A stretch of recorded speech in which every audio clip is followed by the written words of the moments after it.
Salutations. Welcome to the A's and B's of Horror. We're your hosts, Jim.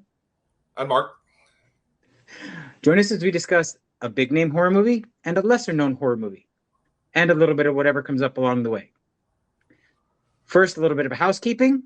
There is new music, and I wanted to give credit. We are using this music courtesy of the Free Music Archive. The intro is called Very Scary Part 2 by Weirdo Music. The outro that you'll hear at the end is called Something Scary by Paul Fesczuzk. You, Right. you should have learned how to pronounce that, Jim. I should have, but I did not. I failed him. Boy. Whew, And now, okay, so how would you pronounce Pawel? P-A-W Powell. I pronounced it Paul. Well, we maybe need to get him on the show at We some probably point. do. We And, probably do. So, Mark, do you want to explain, now that we got the housekeeping out of the way, exactly what we are going to do tonight for anybody who hasn't listened before? Sure. On today's menu, we have reheated turkey, which is Halloween 2018, and some nice Italian sliced duck in the New York Ripper. Garbage. Anyway, So I think like last time, I think we hit the big one first, and we'll just go through it beat by beat. I'll give my opinion, you give your opinion, but first of all, Jim, you picked Halloween 2018. indeed. So I have to ask you, you probably Yes. know what the question is. Why 2018 and not the original? Okay, so first and foremost, it's more recent. Number one, nothing will ever compare to the original. And I got to be honest, in my opinion, this was not anything new, but it was an exciting entry into the franchise. Exciting, you say? I do. I think it was a good Halloween movie, as in Halloween is in the franchise. It was not anything new or exciting, but it was a good movie. Right. What I would say is that's a pretty low bar for me. Well, As you know, that's not I'm an untrue statement. These movies are not master cinema. Let's be right. honest. But However, however, what I would say is, this was still a big release. It got a lot of marketing, a lot of money behind it. And it was. so I kind of judge movies by kind of what the expectation of, right? So if Right. it's a lot of money, got a lot of talent per se, you Hmm. know, thrown out there, I expect a certain level of competency. Okay. And what I will say about this movie, in general, although I think technically it does a pretty good job with, obviously the music's great by Carpenter. Of course. It's shot pretty well. It's a Hmm. little lacking in atmosphere. The acting's pretty good, Yeah, um, but it is an astoundingly stupid movie. I do agree. The characters make a lot of bad choices, and there's a lot that doesn't quite gel. However, given some of the entries into this franchise, is it really that bad? I mean, is it on par with Coolio trying to box with Michael Myers? No. But again, we're talking bottom of the barrel stuff, and hey, it's slightly above that. So, oh Yeah, yay, no. Well, exactly. When but yeah, so that's my general thoughts. Obviously, you're more of a fan than I am. I Um, I am.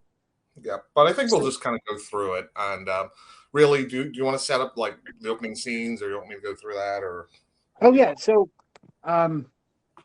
well, let's start with the premise, okay? The movie starts with, and Mark, this does not bode well for us. I'll just have you know. I don't know if you noticed or not, but the movie opens with a couple of podcasters going to meet Michael Myers. They are doing a true crime podcast. They want to interview Michael and get him on record in any fashion because the man hasn't spoken. Because apparently, his the sanatorium that he escaped back in the original movie, now they can hold him. I guess they made some upgrades. I don't know. Well, But remember, this is the first movie in the reboot, so this is after well, part one. So right. he wasn't caught in part one. No, after he kills his sister, he gets sent to he gets sent to Smith Grove. Oh, you mean as a kid, Yes. not at the He, end. he grows into an adult at Smith's Grove, then escapes and goes after Laurie Strode in the original. Right. So I was a little curious as to why they thought it would hold him now, but apparently it did a good job according to this timeline. So anyway. I'm just going to jump in every now and then. Just yeah, absolutely. My stupid thoughts. So, it opens and it's got like, the clearly crazy doctor with these two totally irritating podcasters. Agreed. That was I'll jump ahead a little bit. That was the most satisfying kill when he destroyed those two podcasters. I'm not going to lie. But here's the thing. It seems to me that, I watch a lot of horror movies, and whenever there's like a sanitarium scene, yes, they're always, no matter what time frame it is, and I realize record players are kind of back in vogue now, but it had an old record player. It did. So I don't know why they always think, oh, we're in a mental institute, so let's put on this creepy song for all the mental patients on this scratchy record player. It seems to happen every time. It's so weird. You're not wrong. Then the other thing that happens in this movie, as well as every other time you see a villain in a sanitarium, is everybody around them goes absolutely ape shit crazy. There's the screaming and the yelling and the crying and whatever. It happens in more movies than not. I think the Department of Health should really investigate this sanitarium. Was it Smith Grove or whatever? Well, yeah, I would agree. I mean, they do chain them to a giant checkerboard, for crying out loud. Right. So, they're giving them the outside time. So they're dragging them up in chains and then like securing them to like blocks. There you go, kids. But hope you feel better. Yeah, exactly. So, I mean, I don't imagine that the Board of Health would have many nice things to say about Smith's Grove. Let's be honest, right? And I will tell you one of my biggest bugbears about this movie, right? Okay. And this will go into the doctor and what he says. Sartain, right? Okay, so this movie is a direct sequel to Halloween, the original. Right. Right? Yes. That was 40 years ago. And in fact, the character, one of the boyfriends says, that was 40 years ago. Why the hell does anybody care? A lot worse stuff has happened since then. Exactly. Yeah. And this is amplified in Halloween Kills. It's like everybody is so crazy about Michael as if those other sequels actually happened and he's got a huge body count. So with that, okay, I wasn't going to break into Halloween Kills. At least not yet. Right. But Halloween Kills to me became too much of a political statement. It was completely ruined by the whole Evil Dies Tonight trope that they threw in there. Well, yeah, I mean, that was dumb, but it's dumber that all these people care. Because this was one guy who killed, and let me repeat, or let me say this and then repeat it, 5 people 40 years ago. That's 5 people right. years ago. And the whole town has psychosis about it. So I mean, understandably, Laurie has some PTSD related to this, and it has destroyed her life in this movie, right? I get that somebody could hold on to that if they were directly involved, as in... Right. I get that, and I get the same thing for the cop, Officer Hawkins, because he was in the original. What I don't understand is, I don't in this movie in particular, I don't think the entire town was as traumatized as they were made to look in Halloween Kills. Oh no, but just focusing on this, there's enough people running around. I was there 40 years ago. I'm like, dude, you even remember 40 years ago? Because I highly doubt it. I can't remember last week. The other part thematically here is these podcasters, right? So you have to think these podcasters. They're going out to do their true crime thing about. It's not even a cold case, right? It's just some guy that murdered some people 40 years ago. Right. So they're desperate to talk to this guy who's Right. never said a word, because why? I agree. I don't understand their obsession with him in this movie. But what's even more baffling to me, other than their motivation, is that one of the podcasters, the guy, and I don't have his name in my notes right here, gets the mask from a friend at the district attorney's office. Yes. Are I mean, at this point, are we just supposed to assume that the DA or somebody in the DA's office is just giving out evidence so that you can get good ratings on a podcast? Well, as a podcaster, and you'll soon find out, Jim, we have unlimited power. Oh, is that what it is? But it's like these characters have watched all the sequels and understand about what's happened in all those other movies, because we need to get the mask, and I'm going to get up there and I'm going to yell at this guy, this mental guy in a mental institute, yell at him with a mask. But why does he think that Michael cares about the mask? I don't know. I honestly cares about the mask. That's why. Well, that's true. But I do think that it is more, it's not so much that entire scene was only a vehicle to get that mask back in the movie. That's all it was there for. And I will tell you, later on, Michael goes on a little treasure hunt. To find. Oh, are we talking about the knives? Are we talking about the knives? Well, he goes to find overalls in that gas station. Oh, yes. He runs in. Well, we'll get there. Okay. So the sanitarium with the annoying frigging podcasters, the guy yelling at Michael, throwing a mask in his face. And they fail to get a rise out of him, right? No matter how much the doctor lets them do to this patient, which borders on abuse, they fail to get a rise out of him, and they leave. They're done. But another question that I had, this is the way my brain works. So they have Michael, and they show this in a few different scenes before he puts his mask on, kind of profile, and he's a balding gray, which kudos to that. He's got a short. Let me ask you a question. Do you know why he looks like that? Because he's old. That's the original actor that played the Shape in Halloween 1.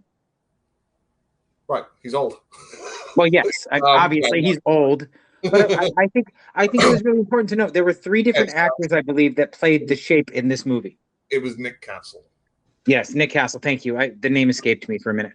But the question that goes to my mind is that he's got this kind of short beard. Yeah.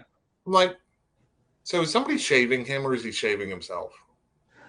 That is a question for the ages, my friend. That is one of those mysteries that will never be solved. Oh, it's just one. So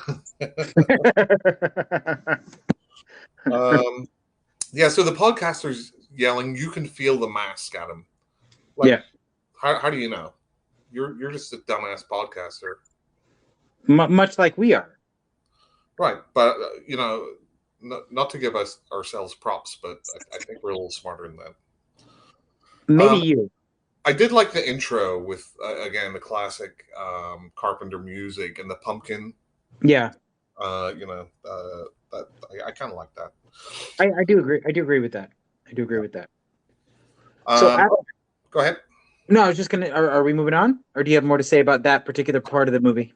No, because I feel we need to move on, or else we'll be here all night. That's true. That is true. And I haven't had enough to drink yet. So anyway, so after that scene, we start getting introduced to Laurie. Right? They decide, okay, we didn't get Michael, so let's go see Laurie. They offer her $3,000 to sit down and talk with them.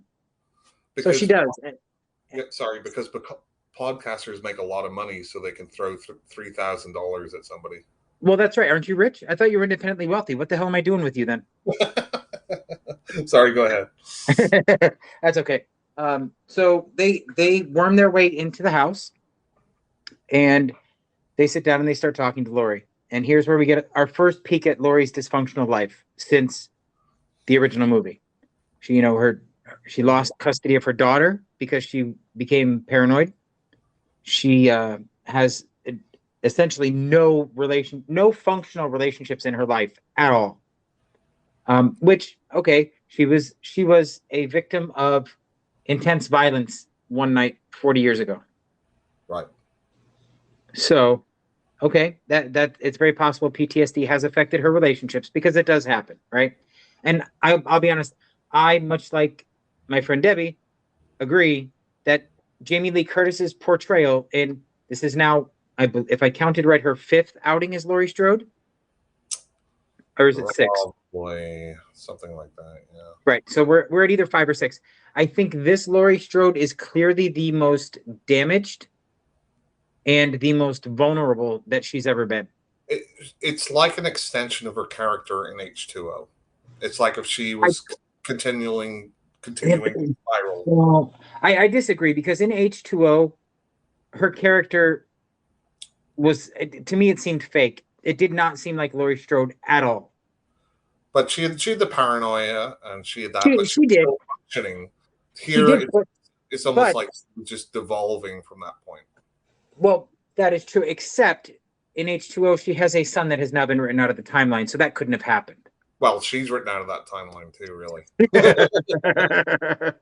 So here's my other kind of big theme that I want to get behind, your explanation of, because you like this movie.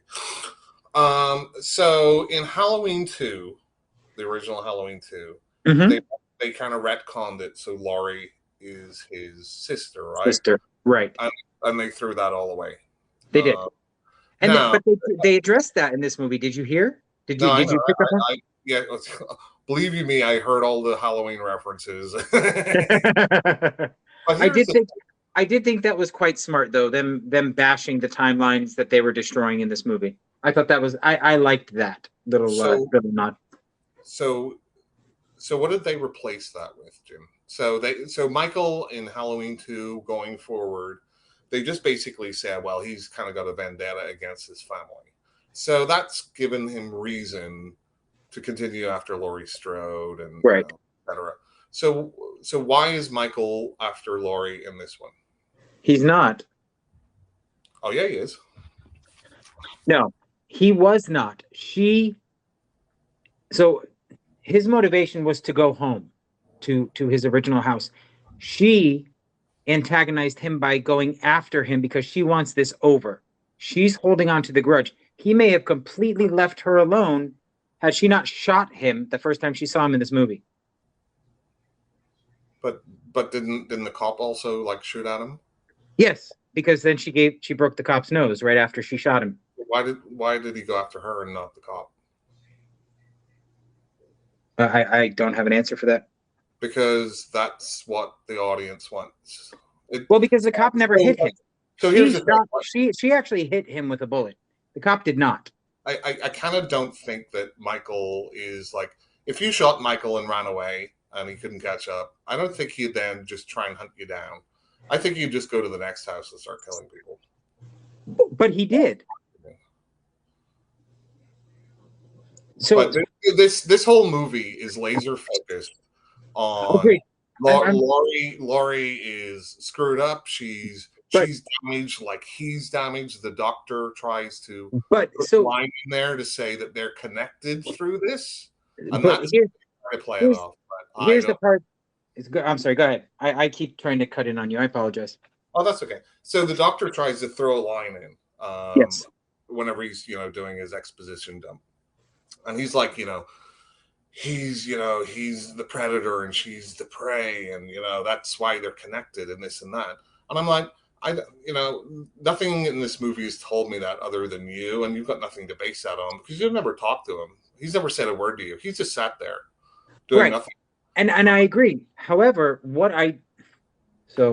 here is the way that I took that whole scenario, right? Regardless, the doctor was obsessed with understanding Michael Myers and getting him to speak, because in his singular pursuit of hearing Michael Myers speak or hearing him say something, he also wanted to see him in the wild, which is why he was on the doctor was on the bus. Right. I believe 100% the doctor facilitated his release on that bus. No, he did. Right. It's clear he did. Yeah. Right. So it's not Michael going after him. It's the doctor steering Michael to her. No, I understand that he drove him towards her. Right. But the whole theme of this movie is that he's gunning for Laurie. Laurie could have just went to Mexico. She gave money to her granddaughter. Oh, you go to Mexico. Oh, yeah. You should. Oh, well. Well, why don't you? Oh, because she's so damaged, she wants revenge. Yeah, okay. that was her sole focus. She wanted Michael out so she could kill him. Right, but the theme she states that several times is bringing them together for no good reason. At least in Halloween 2, they did the stupid retconning as a family thing. That gave him a purpose, in my opinion. I do agree. It did give him a purpose, but why does he need a purpose? Because, well, okay, so if we look at why, they wanted Laurie, well, part 2 was, the night after Halloween was such a success. They kind of wanted to replicate that. And then they went after, Jamie or whatever. They continued this line of family. Family. I'm after my family. Yeah, no, that's all right. Okay, if you want to do that, at least it's something. And this one, I just felt it was so manufactured, and it was just like, we need Laurie Strode. Laurie Strode's in here because the original movie, so we have to manufacture something. Here's an idea, right? This is what I was thinking, because Laurie Strode probably needs to be in that sanitarium alongside him. Agreed. I would have, rather than all these people talking about, 40 years, I was there 40 years ago, and 40, everybody, or not everybody, but some of the characters doing that. I thought it would be much more interesting if Laurie was the same Laurie as in this movie. She's a nutcase, PTSD, damaged person, and Michael got out and started killing people. Nobody knew, nobody remembered this because it was 40 years ago, like somebody's coming around hacking people. I wonder who that is. And Laurie is a crazy Ralph saying, you're all going to die. It's Michael Myers. And nobody believes her. I thought that would be interesting. So sort of like the opening of Halloween Resurrection, where he throws her off the roof of a sanitarium. Yeah. Well, let's not talk about Resurrection. But I just thought that would have been a more realistic spin rather than everybody traumatized about this guy who killed 5 people 40 years ago. I have to disagree with you there. I don't feel like the entire town in this movie was the focus. No, but there's I think it was very much right. I do agree that there were characters that were directly involved with the first movie that are completely damaged in this one. And I understand it because of the trauma, right? But I do not think that they, and don't take this to mean that I don't think that any of what happens in this movie is overly manufactured. Because like I said, this is not original. It's a bunch of tropes that have just been rewritten so that it makes a movie, right? But I do think in the vein of Halloween and what it started as and what it became, this was a good entry to reset the timeline. I think it was a noble effort. Yeah, I mean, and again, sometimes if a movie doesn't rub me the right way, I'm going to sit and pick it apart. Yeah. I've seen you do that more often than not. So I think a lot of movies rub you the wrong way. And I couldn't really remember this one. I think Halloween Kills kind of blurred what I remembered, but I remembered from this one that I liked it okay. But rewatching it, I maybe because it's for the podcast, and I'm looking at it a little bit more. I'm like, I just can't turn my brain off for. And maybe it's more of the like modern, bigger ones. It's like, do better, right? Anyway, so those are kind of my big themes. So I don't think we need to rehash those. And that pretty much takes us up through half the movie. Well, one thing I will say. So whenever the awful podcasters are interviewing Laurie, they're all like, as you're saying, yeah, you're divorced. You're like a real loser. Hey, can you tell us about Michael? Like they start reaming her out about how awful she is. Like, what do you expect? She's like, get out. They lost all credibility when they said, "So when did you get your daughter back?" And she says, "I didn't, but you already knew that." It's clear that they're there just to exploit her pain. Yeah, well, they're trying to antagonize her, but I mean, Right. I I Well, I, I don't see that's how any of that. You're paying this person $3,000 and you're going to straight up insult them. What do you right. think they're going to do? Well, because what they were trying to do, at least the way that I took it from that entire scene, is they were trying to piss her off enough so that they could take her to confront Michael. Because they specifically said, you should sit down with him. No, I Tell know. him everything you want to say. Yeah, and she's like, no, and then they're like, oh, you're a loser. Okay, get Right. out. And then she's like, okay, it's time for you to go. We're done. Bye. At least podcasters are awful. Yeah, they are. They are. And So then when sorry, go go ahead. ahead. No, go ahead. All right, so then we move on to Laurie's daughter and Karen and daughter. Allison. And Yes. let me just talk about the dad for a little bit. Oh, Jesus. So the dad, he's making, you're putting peanut butter On the on traps. Yes. traps. And do you remember what his immortal line is? I do not. I got peanut butter on my penis. Yeah. Because he's the funny dad. Yeah. I'm I gonna do. I call do. I'm gonna call him penis butter dad from now on. Penis butter dad. So what I did like, and right, when Michael finally gets back to Haddonfield, right, and Mhm. we start getting introduced to Laurie's family, they start to recreate some of the scenes from the original. I don't know if you picked up on it, but there's the scene where Allison, Laurie's granddaughter, is in school, and she's looking out the window, and she sees her grandmother. I have several notes here, which is they've just done the scene in Halloween, but Laurie is playing Michael Myers. Uh, Correct.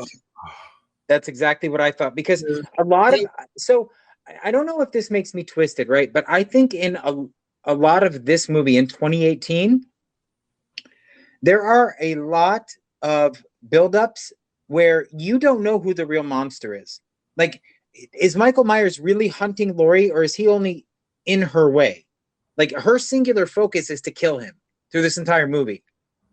So is she bringing this down on her and everyone around her, or is it his fault? It's his fault. It is not his fault. I believe He's she's the one bringing it down on her and everyone around her. He's the one killing people. That is true. I don't disagree. However, I don't think that his impact on her life is entirely his fault. Well, I understand they're doing the whole Ahab thing, right? And Yeah, she's exactly. Ahab, and He's the white whale. he's Michael Myers' dick. And her madness is all consuming. Right. But I don't really.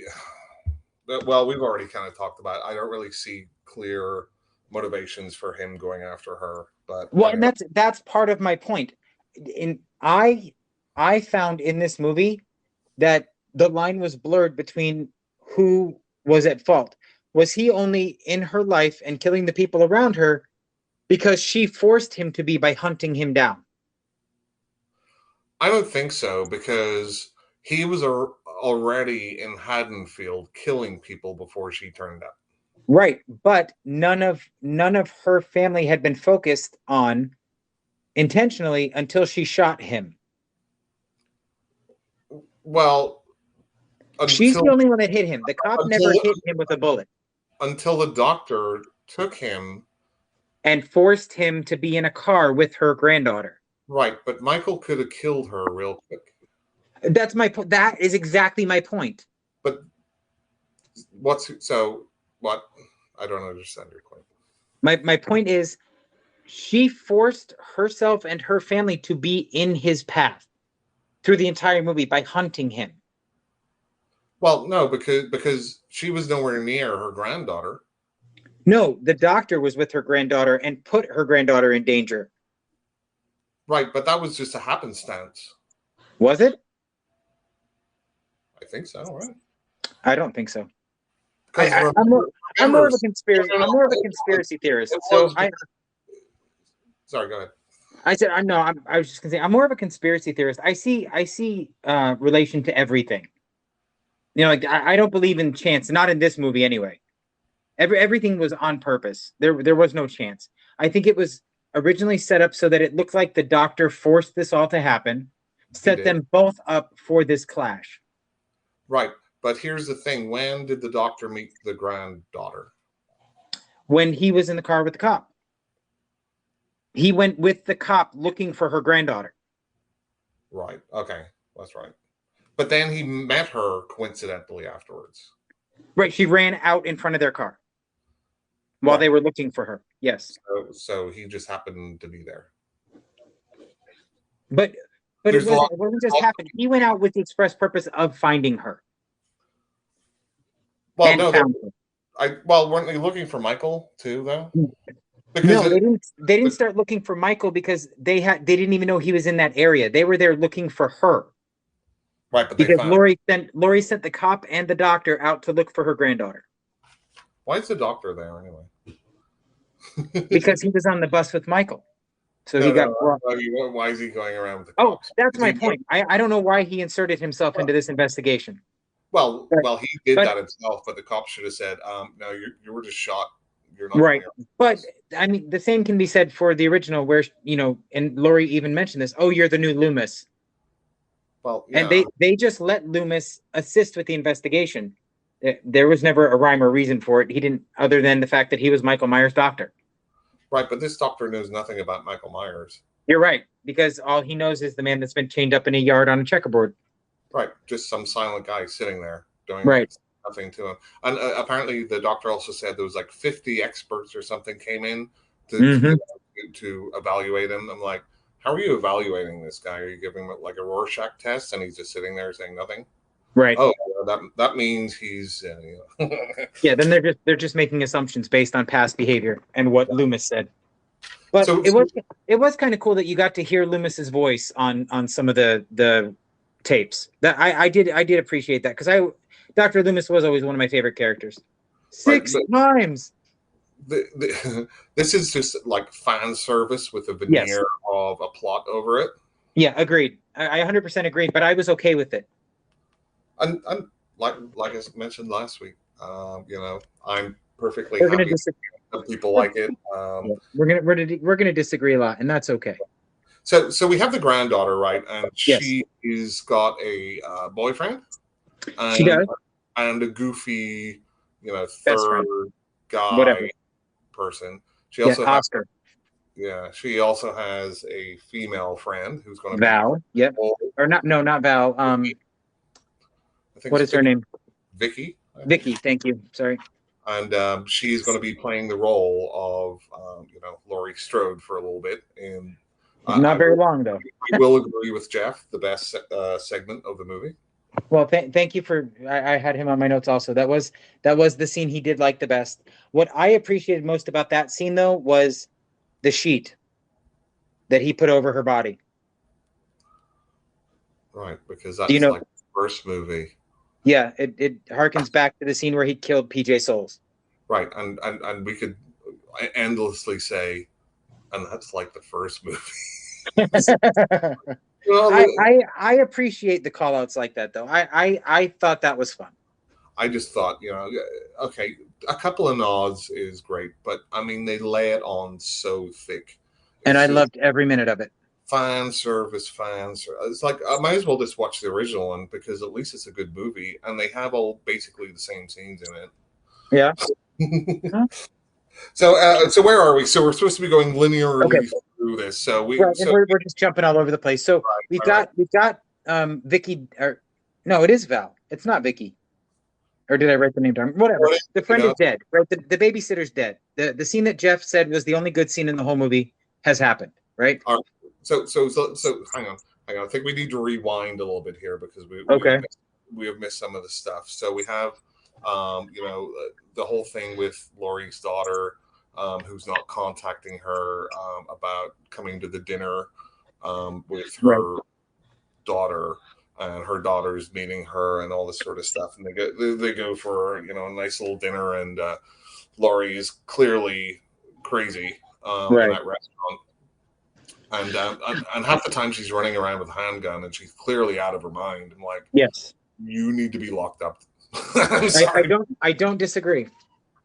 So the escape part. Okay. So the bus escape. I'm just kind of. Are you going to talk about what I think you're going to talk about? Well, I don't know, but one thing that I thought was, so they have this old guy and this kid in a car. Yes, father and son. I'm like, oh, look, that's cool. The grandpa is taking the grandson. No, it's his dad. His dad's like 70. No. and then he sees the bus and all the people in the state institution thing. So he gets out of the car. Hey, is everyone okay? I like his willingness to help, but maybe with your kid, I guess not grandkid, in the car, you might have just wanted to sit there, maybe call the authorities. Right. Right. So to find the doctor in the bus, was he clearly, and by the way, so because he's so obsessed with Michael, and he's like the anti-Loomis, right? He's gone ahead and he's killed cops, multiple cops, it seems. So he's willing to be executed, just to let a murderer out to see what he does. Right. Can you tell me, of a rating of 1 to 10, what would you give this doctor? Oh, I think this doctor is batshit crazy, personally. Again, so I'd probably give him a 2. It should be him and Laurie right next to Michael in the institution. Agreed. I 100% agree that Dr. Sartain or whatever, however you pronounce his name, his motivation is even more bizarre.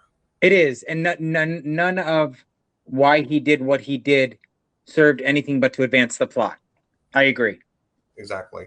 Did you note in this same scene, while we're talking about this in the bus, I believe, and I could be wrong, correct me if I'm wrong, but I believe that this was the first time they even intimated that Michael Myers killed a kid. Oh yeah, they showed him. Yeah.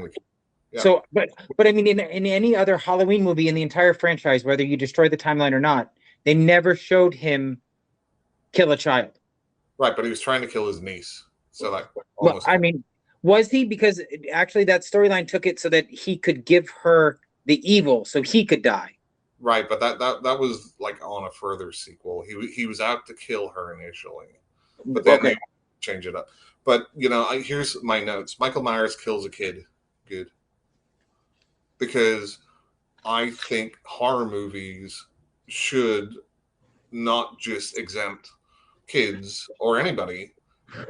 Agreed. Horror movies, and I think it gives the movie a little bit more edge. I agree. I do agree. I think it was a good choice to break that rule. Right, and because it shows how relentless he is and how thoughtless. Right. So I thought that was a decent enough scene, but now, Jim, we get back to our 2 favorite characters in the movie, the podcasters, and I don't know about you, but maybe we're going back there. Okay, go ahead. Oh, this is actually after that scene. Yeah. So here's what they do, Jim. They go to the graveyard and they podcast from Judith Myers. Yeah. Should we do that at some point? Does that make our podcast better? Would it be spookier? Oh, 100%. I mean, I plan on renting out a crypt when we're rich and famous and doing our podcast from there. Yeah, but isn't, and that's just emblematic of this movie. It's just like, oh, we need to have something from the original Halloween. Here's Judith's headstone. We'll just sit here and podcast for a second. There's no reason for them to do it other than fan service. Yeah, I agree, but I'm okay with it. I'm not gonna lie. I'm okay with the fan service in this movie. And Uh, and and then the next scene, we have Michael Myers treasure hunt. So that's where it's at the gas station. He gets overalls. right. He gets a mask. He becomes the reverse Tooth Fairy for some reason. Yeah, Uh, I did wonder where he got the teeth from. Now, so it's from the other. It's from the mechanic he stole the overalls Oh, from. that's right. That's right. Yeah, I forgot about that. But Um, what made him drop them on her? because it looks creepy. Okay, that's fair, I guess. And I will say, up till near the end of the movie, most of these kills are fairly boring. Oh, I Like, disagree because I thought that that death in the bathroom when he's bashing that guy's head in was amazing. but And that might be because I disliked the character so much, but I freaking loved that entire scene in the bathroom. but he does that on a number of occasions. He's bashing people's heads against things. Well, that's what I'm saying. I think it's because I hated the character so much that it was so satisfying to me. One of the things about a slasher movie, and for real, the slasher movie, you like tension, you like atmosphere, you like suspense. But Yeah, really, we're here for some interesting kills, and that's where kind of Friday the 13th really took off. right. Um, with how's Jason gonna kill him this time? Oh, it's with like a A weed harpoon whacker. guy or whatever, a weed whacker. This one, it's just Michael. And what I will say for Halloween Kills, even though it's a worse movie, it's got way Much better worse. kills in it. I don't disagree, except for the final kill on Halloween Kills. That pissed me off to no end. But anyway, that's for another podcast. So okay, where's my notes? Tooth Fairy in reverse is one of mine. Michael Myers treasure hunt. Yeah, I wrote down the mask actually looks really good in this movie. it does. They Probably aged it very well. it's ever looked. Although I'm not sure if that mask, after 40 years, if he tried to put it on, wouldn't just disintegrate. Well, that's probably true, but it wouldn't make for a very good movie now, would it? No, I know. It's so this is where Michael is now in Haddonfield, and again, there's a number of other kills which are like off screen. He grabs the hammer, kills the woman in the house off screen, Yes. finishes treasure hunt of getting a knife. So he's fully stocked up. He's got his He's fully, overall. he's fully equipped, as the gamers would say nowadays. Yeah.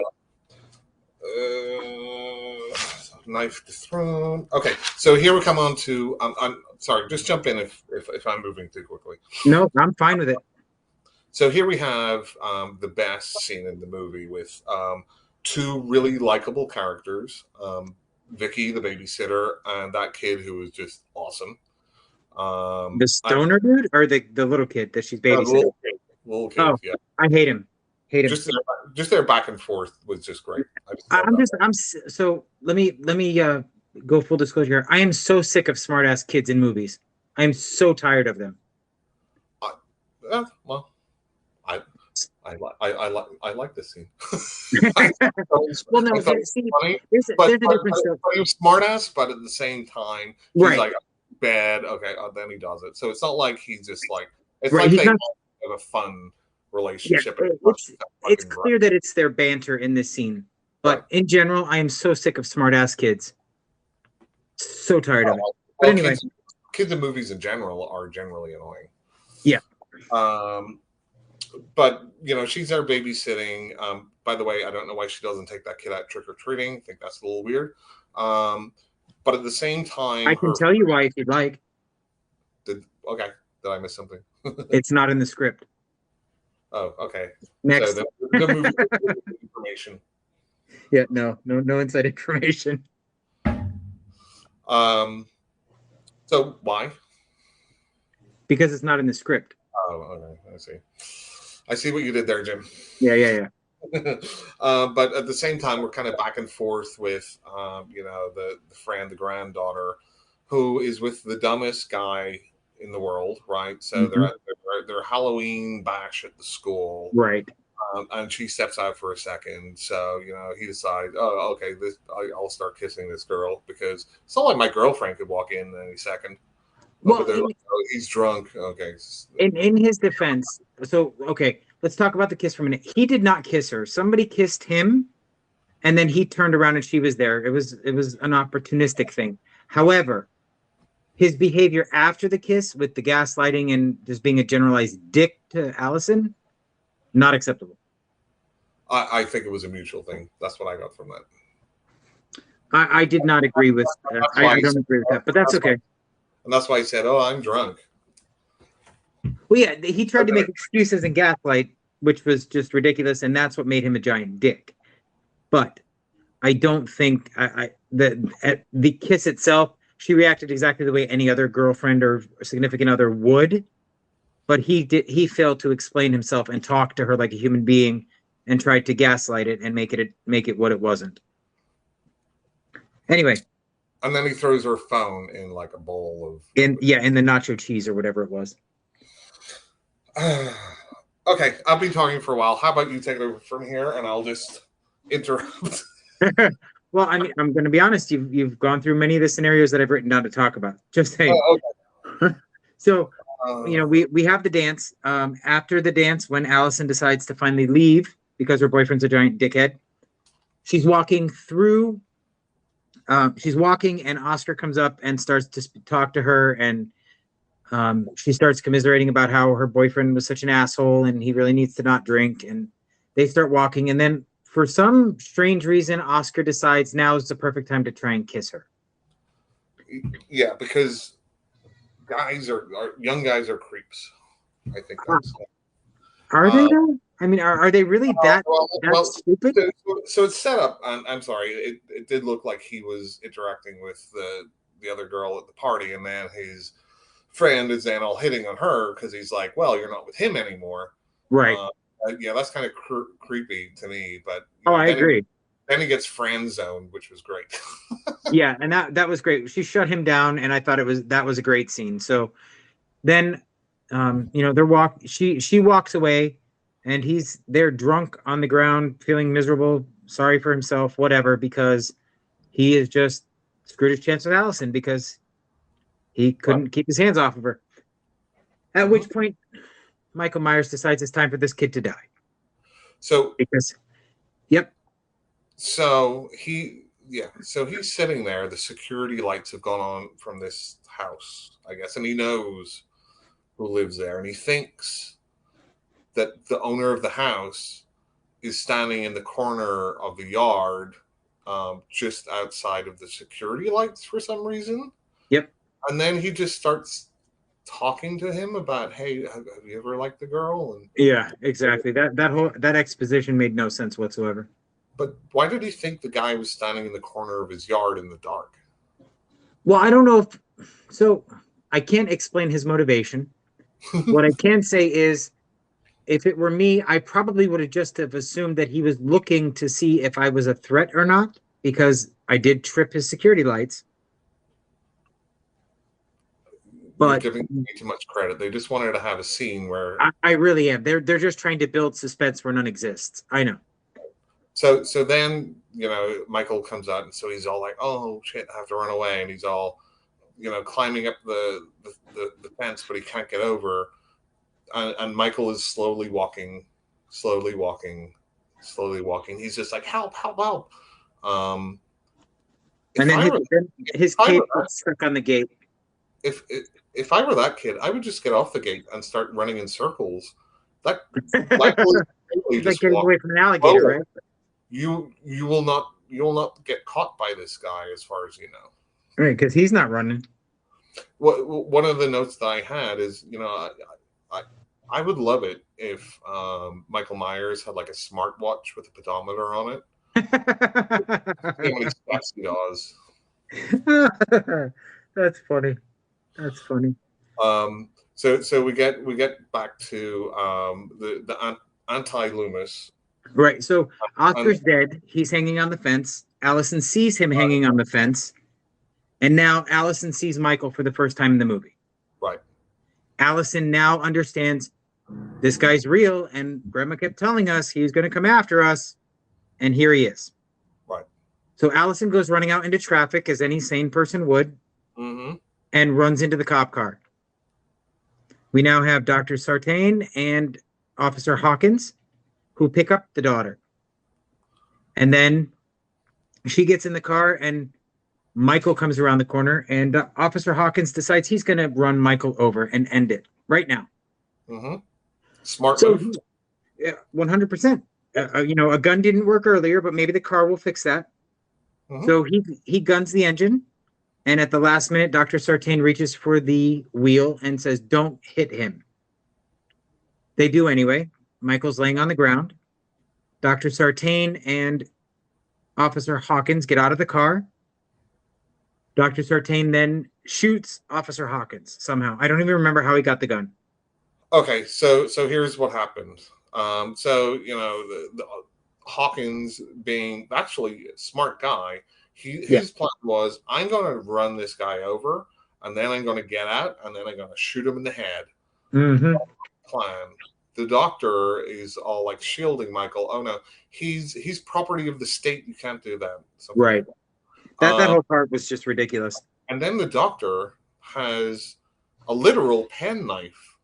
That's right. It was a penknife. I forgot about that. So again, he kills a cop. Right. That's execution time Well, for him. no. They never show Hawkins dead.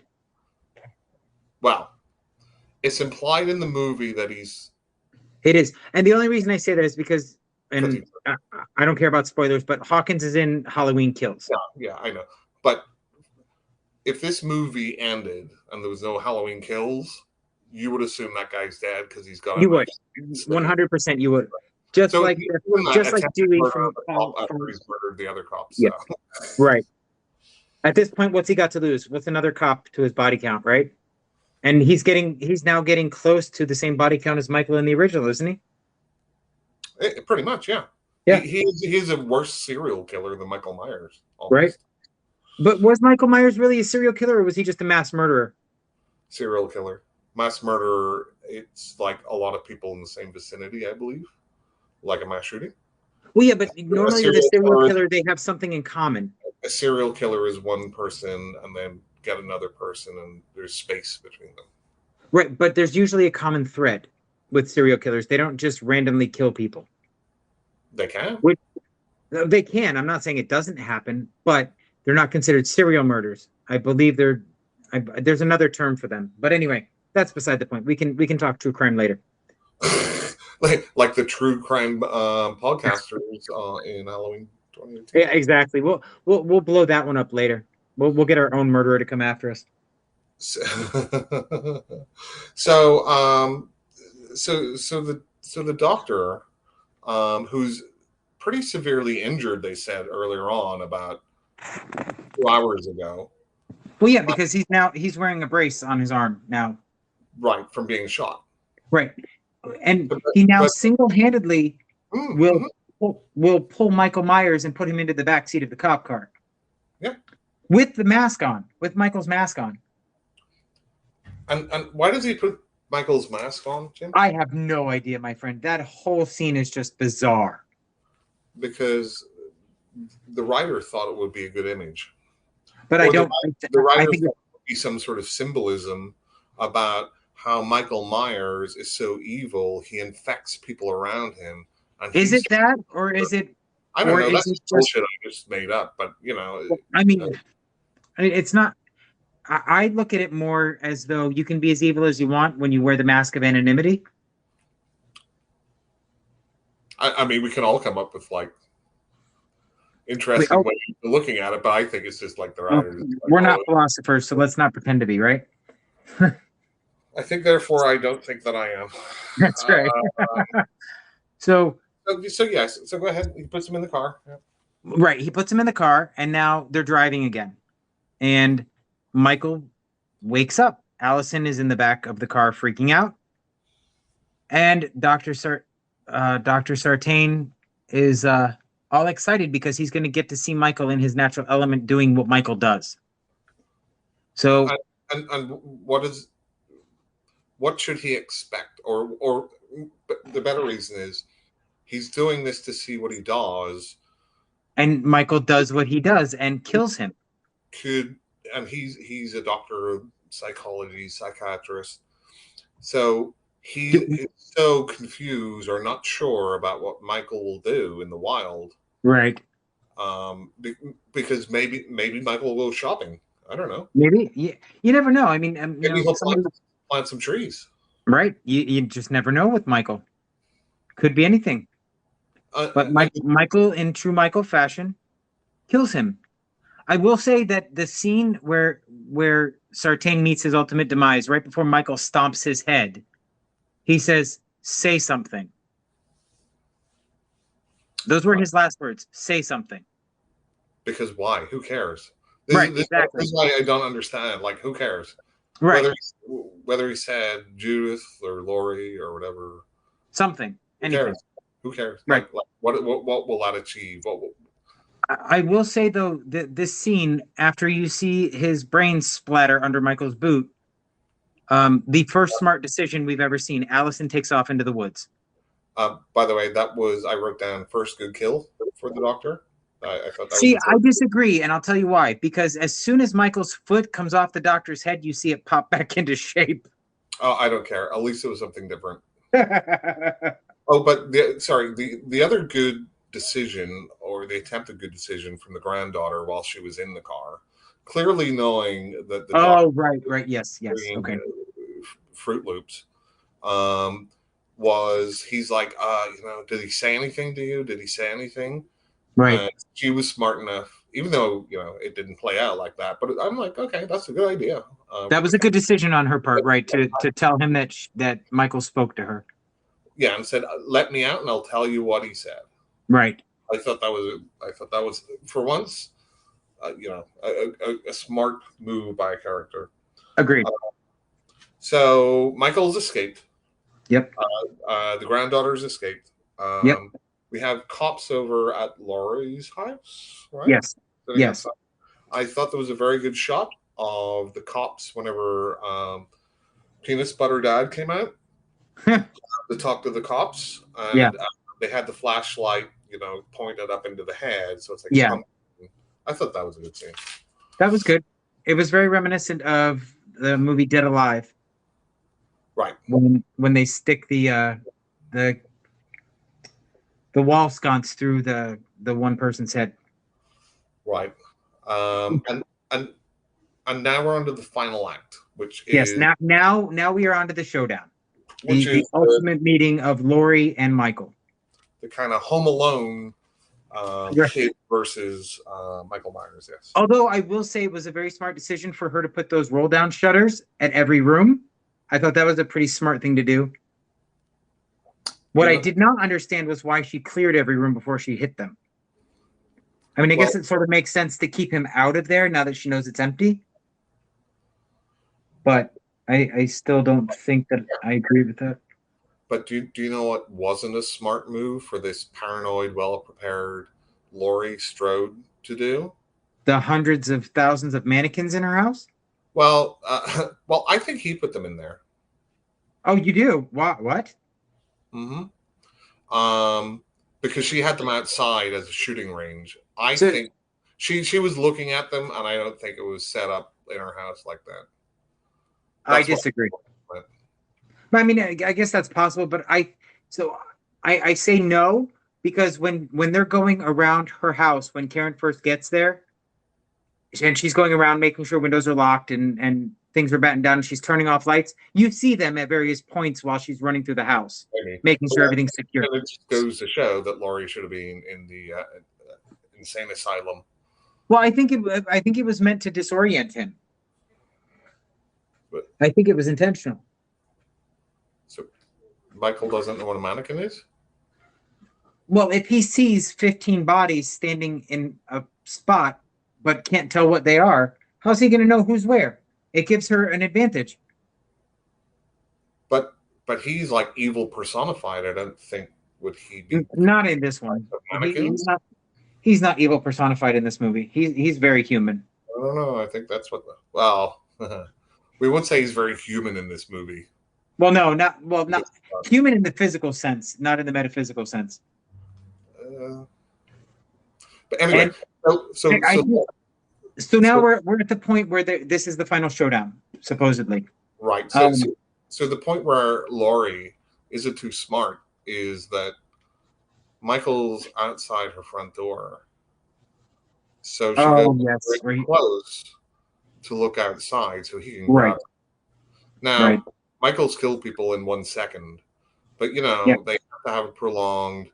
I'm Laurie Strode. You can't kill me in 1 second because Well, no, this is where she has to shoot off his hand just to give herself time to escape. right. But he had her for a while. He could have just snapped her neck.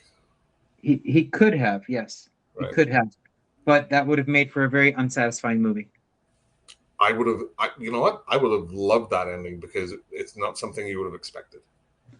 I will give you my thoughts on that after we finish this and we discuss what I think we're going to talk about next. So we now have Allison being exposed to everything that her grandmother prepped her mother with, and the reason that Laurie lost custody of her daughter was to prepare them for this night. And I will say, I loved the gotcha moment when Karen is standing at the bottom of the stairs, crying for her mom, saying, "I can't do this. We need your help." And Michael stands up to come down the stairs, and she looks at him and goes, "Gotcha." And she shoots him. I loved that scene. Yeah, it was okay. I thought that was, it was vindication because I think it felt to me like all of the shit her mother put her through prepared her properly. Does that make sense? No, I understand that. Although what I will say is, I'm not quite sure why she was taken away as a kid. I think there's probably a lot of Americans that have underground bunkers and lots of paranoia and guns, and they still have their kids. Well, yeah, and again, they didn't go into a whole lot of what she was subjected to that was so awful. That she referenced in the movie, that she did reference in the movie, but for whatever reason they did take her away. So now we now go ahead. Sorry, did you have something else you want to point out? Yeah, and again, they just beat you over the head, especially in this last part of the movie. So we have Michael throwing Laurie out of a window. Oh yes, Halloween, and then but Michael comes out and looks, but Laurie disappears. Yes. So really, that's just a trick on the audience, right? Because Michael was standing there. He would have seen Laurie get up and move. Yes, but yes, he would have. Cut.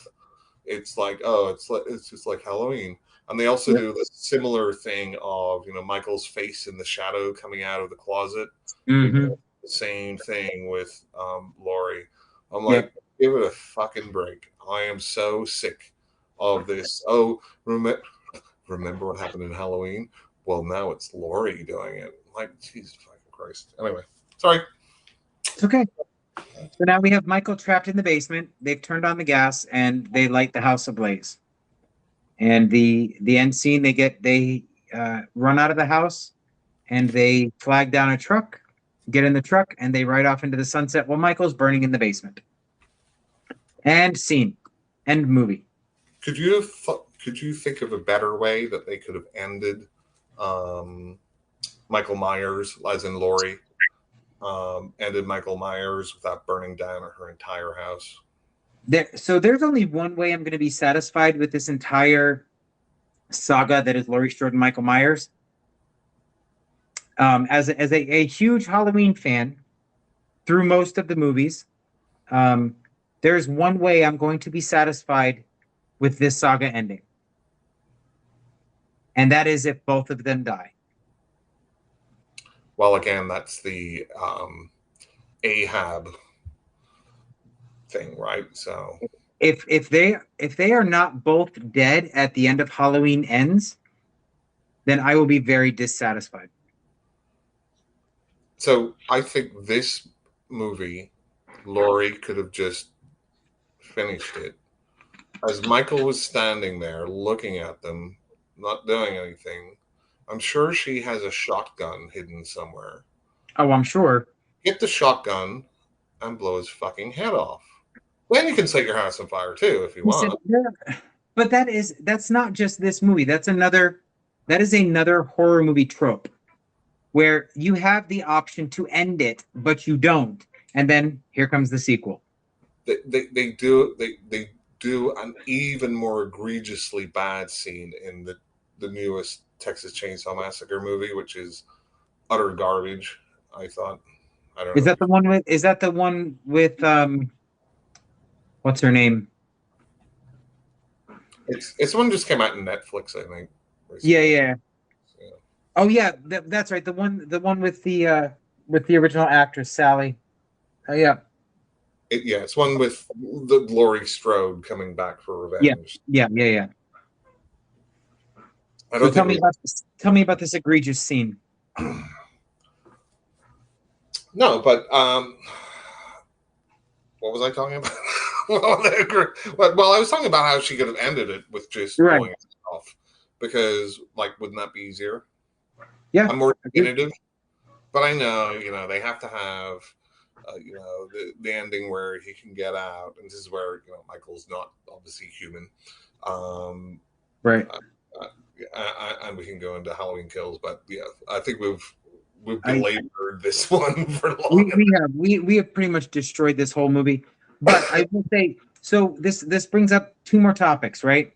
We have, I feel bad because I didn't get the name of the person that suggested we discuss the inability of Hollywood to come up with an original story. So we now have this, the abominations that have become the reboots and the retcons and the throwbacks, right? I Where they destroy previous timelines and rewrite stories, but there are no um, original movies coming out.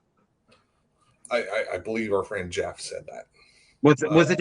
I feel terrible because I know it was said, and I just for whatever reason didn't make a note of who said it. So Um, here's the problem with that, right? And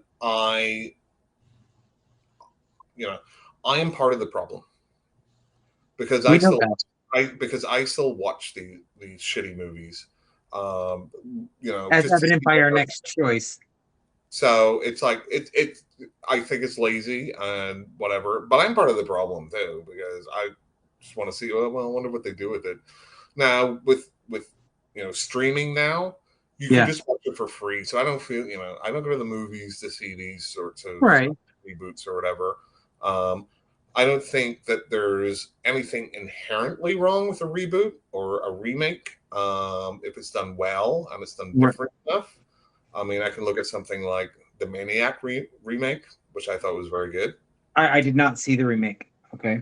and you can talk about is it a remake or is it a reboot? You can talk about like the original Thing and John Carpenter's Thing, and then the sequel, but really it's a remake of John Carpenter's The Thing. But Right. the first one didn't go directly from the source material and this and that. I mean, I just think have quality movies. I think there is still a lot of originality, but not necessarily within mainstream Hollywood. So I will say, in my opinion, right, when it comes to reboots and reimaginings of storylines, there's one movie, and I know you're going to disagree and you're going to hate me for this statement, that did it really well way before all this crap started. Okay, I'm waiting. Wes Craven's The New Nightmare.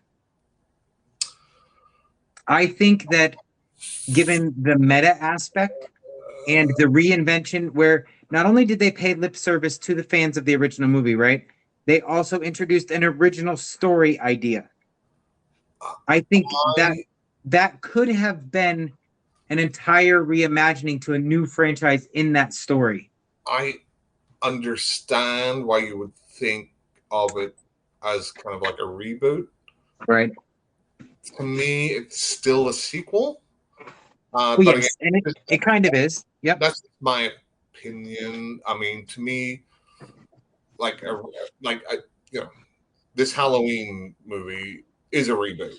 It's Right. going over the same. Yeah, I mean, I don't know. It. I again, New Nightmare to me is more of a sequel than a reboot. I don't see it as a reboot. The remake you could say is more of a reboot because The remake's an abortion. they add in different elements of like these Yeah. micro naps and all this sort of shit. Yeah. It's a garbage. That the remake was straight garbage. Right. I can see, and again, part of the problem, I can see why movie producers, again, the movies are about making money. I Right. mean, first and foremost for the big studios or most studios. It's not about the art. It's not about that. And Right. it's fair enough. I mean, it's the movie industry. And Right. if you do a reboot or some name recognition, you have a built-in audience there that you You know is do. it. So it's a safe bet. Well, Uh, that's why I'm so the creative team behind the trilogy of Halloween movies is working on another trilogy. Have you heard about this? so like Bloom, Jason Bloom, etc. Right?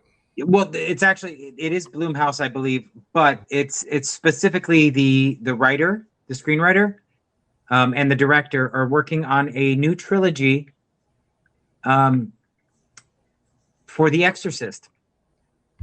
No, yeah, I know. They've already with Ellen Bernstein's in it and stuff, and Yes. after rewatching this, and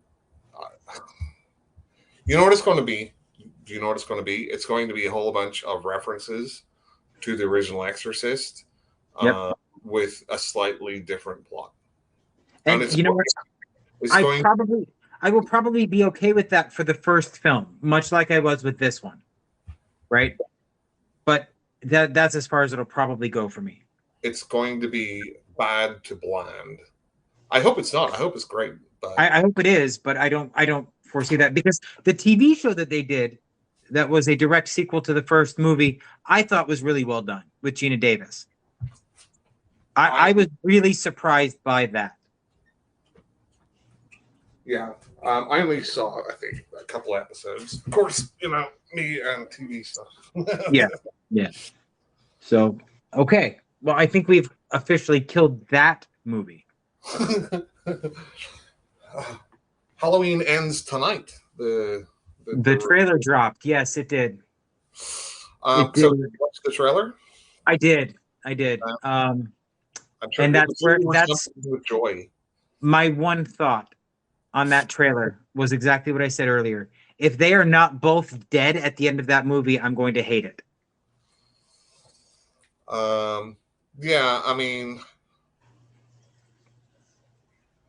That's the only satisfying ending, and the only way I'm going to enjoy that movie is if they both die. I will say that Laurie will definitely die in it. Yep. And it will depend how much money it makes if old Mikey dies. Right. Because you have to keep on, on that. Keep on keeping on. If he's not dead, okay. So in the original series of films, we'll start with H2O, right? With H2O, when she chopped off his head, I was ecstatic, right? Because he was dead. She did it. She finally ended it. I was so happy. And then he came back because apparently he put a paramedic in the suit. Right. Do you know the only definitive way to kill a slasher character? How? Low box office. So the other time that I physically cheered, and I cheered so loud that I pissed everybody in the theater off, was in Halloween Resurrection. You watched that in the movie theater? Uh-huh. I saw it opening day. Wow. And my ex and I were watching the movie, and he threw her off the roof. And I stood up and screamed, "It is about fucking time." And my ex hit me and said, "Shut up." I said, "No, he's been hunting that bitch for 25 years. That's a bit rough and Laurie, don't you think? Oh, man, I was, at that point in the series, I was just so happy that she was dead because I didn't like the character anymore. Well, it's just a rehash. Yeah, exactly. So anyway. All right. Shall we move on? Do we have any additional feedback or anything that you missed? I don't know. No, it's the only part that I missed was I felt bad that I hadn't noted who asked us to discuss the retconning and all the remakes and reboots and destroying additional timelines and that kind of stuff. Lazy, easy cash grab for the most part. Yeah. But there's always exceptions. That's why. Okay, Mark, let's move on to the masterpiece that is the New York Ripper. Okay, so Jim, you're not terribly familiar with Italian cinema here. Is that correct? That is correct. Yes. The extent of my exposure is last week and this week. Right. You're welcome. I don't know if I'm thanking you yet. We'll discuss. So, giallo is a term for this type of movie, which you may have heard about, but maybe you don't know what it means. I've heard you use the term. Right. So it's kind of 70s, 80s murder mystery, Italian sex violence, killer with black leather gloves type movies. There was a lot of them. And the word giallo comes from the Italian word yellow, because these really originated in like real pulp paperbacks. They were mass produced and they had to use cheaper paper, which was yellow. Oh. Paper. So that's where giallo comes from. Oh, okay. So the New York Ripper is a giallo by renowned Italian director Lucio Fulci. Fulci actually had a very wide range of genres that he shot in. He did comedies, westerns, sword and sandals. He did sci-fi, but he's best known for his horror output. And this is one of his sleaziest. I'm going to say my initial impression of this movie, and I don't mind spoiling this at this point. I am 100% convinced that this was my punishment for forcing you to watch The Meg last week. Because I have never in my life seen as much vagina as I did in this movie. That's not a punishment. It may not be for you. It is a part of the female form. That it is. But there's nothing wrong. No, there's nothing specifically wrong, and I'm not saying that it was disgustingly done. It's just it's very prevalent in the movie. Again, this is a giallo sex part, which again, this is a sleazy movie, and the reason I picked this, I mean, there's a million slashers out there. Oh, of course. But I just kind of wanted to push you out of your comfort zone a little bit. Well, yeah, because I mean, there may be a million slashers out there, but how many of them talk like Donald Duck?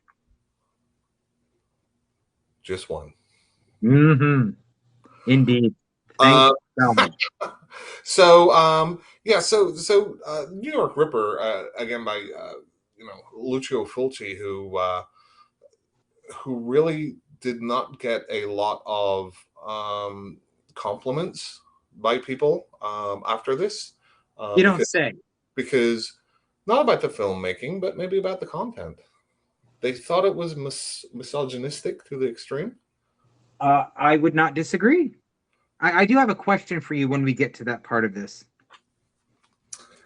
Do you know what's funny, right? So this is New York Ripper. Because you haven't seen a lot of Italian movies. A lot of Italian movies, including some Fulci movies like Zombie or Cannibal Holocaust, they loved to at least have opening shots in New York. It was weird.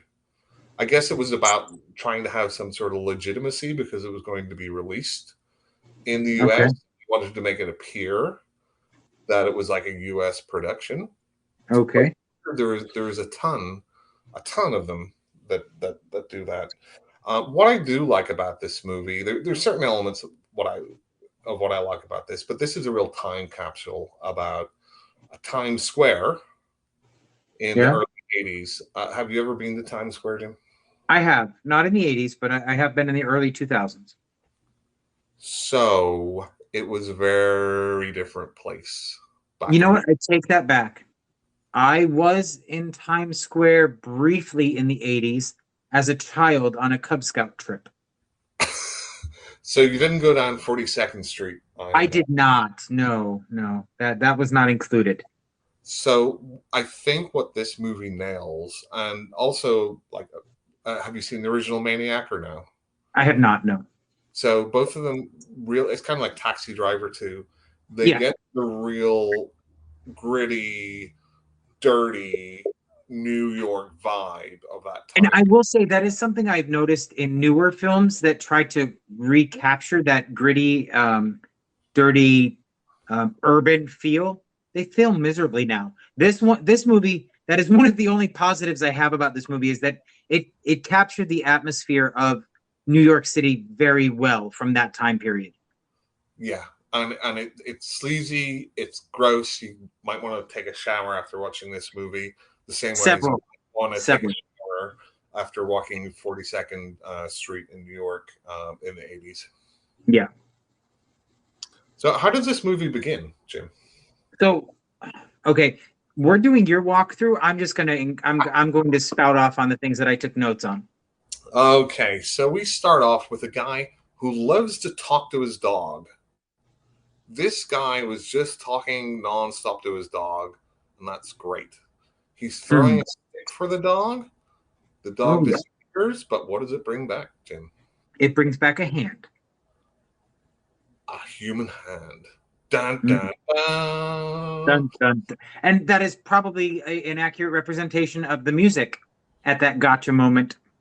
The music is very 70s It's very TV thin. pop show. Yes.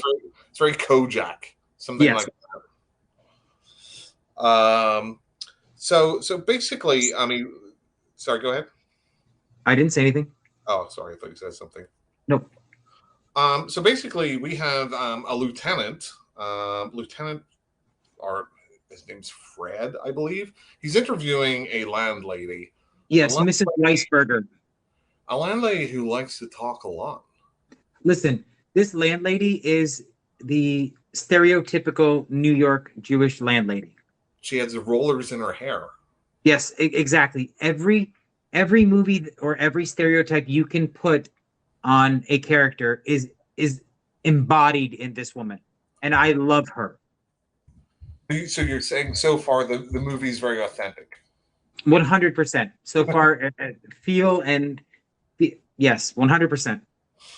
Um, so she's talking about the tenant that she had, who is the person who is missing a hand and is presumed dead. And she's talk. She's talking about a phone call she got, and the guy had a very strange affect. Yes, The guy on the phone was quacking like a duck. yes. Now, did that intrigue you at that point? Had I not already watched the trailer, it might have. Like, see, you spoil it for yourself. I do. I do.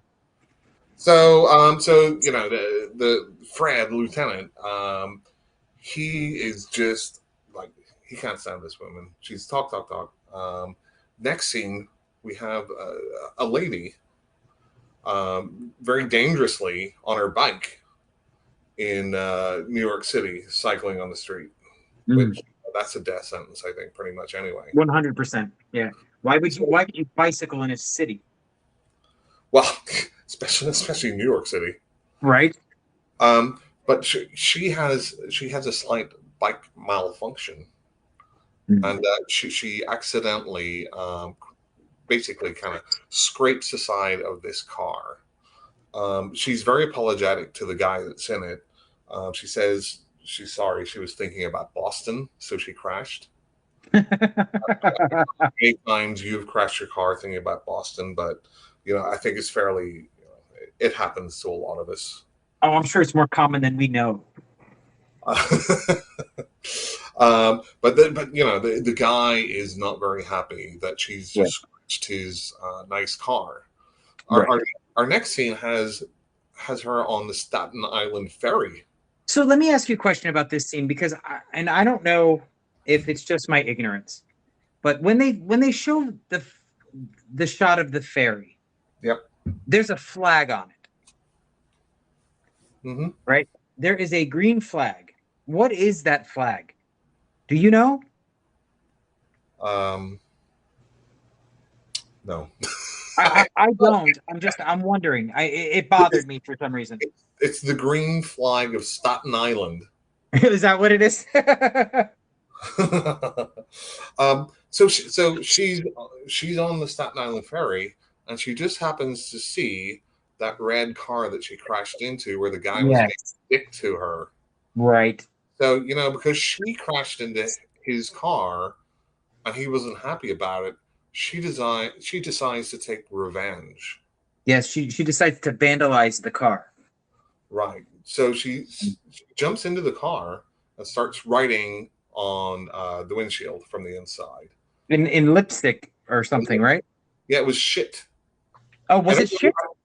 Yeah, so she wrote shit. I don't know whether she was going to write shithead or something, Right. but there's a point of view camera angle coming into the car. She's Right. looking. She's just like, I'm sorry. That that this will wipe off. This will wipe off. Right. So let's set the stage properly, Mark. She's Mm, just been caught vandalizing his car or this person's car, whoever this POV shot is, right? We don't know at this point. And he's just continuing to get in the car as she's trying to apologize to him.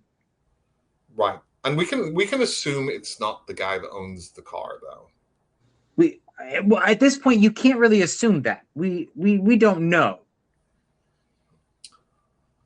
I would not have The assumed audience doesn't know for sure, but for me watching it, it's somebody else, and she's trying to explain away her actions. Well, my favorite is what she does next as he finally gets in the car. Right now she decides is a perfect time to hit on the guy. Right, she's going to give it up to him if he'll just let her go.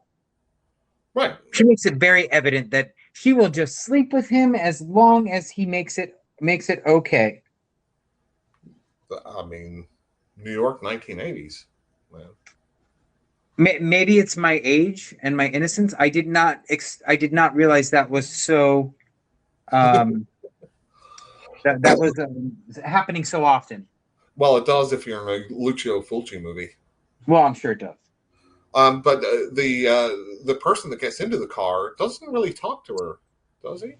No, never. No, but he does quack her up a bit. Yeah.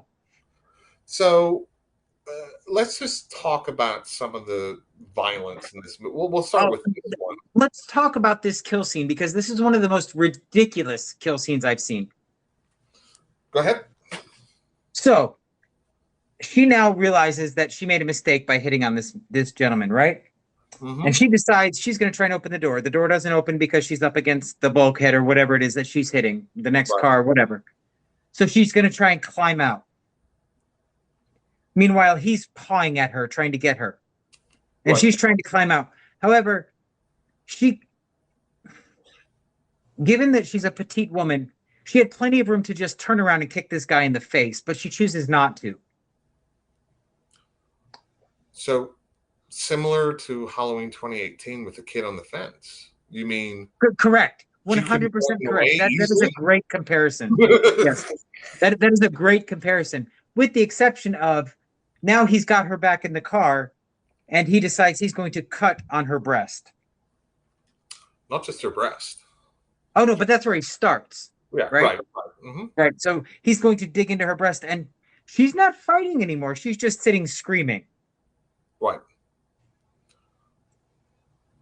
Okay, I'm done. I'm done talking about it now. Now you can you can bring it up. Right. This is one of the sleazer aspects of this movie because Fulci really lingers on the long. It's not a switchblade in the scene. I think it's a razor blade, right? Yeah, something like that. Straight razor. Straight razor, right? But he really lingers on the long strokes of it. Yeah.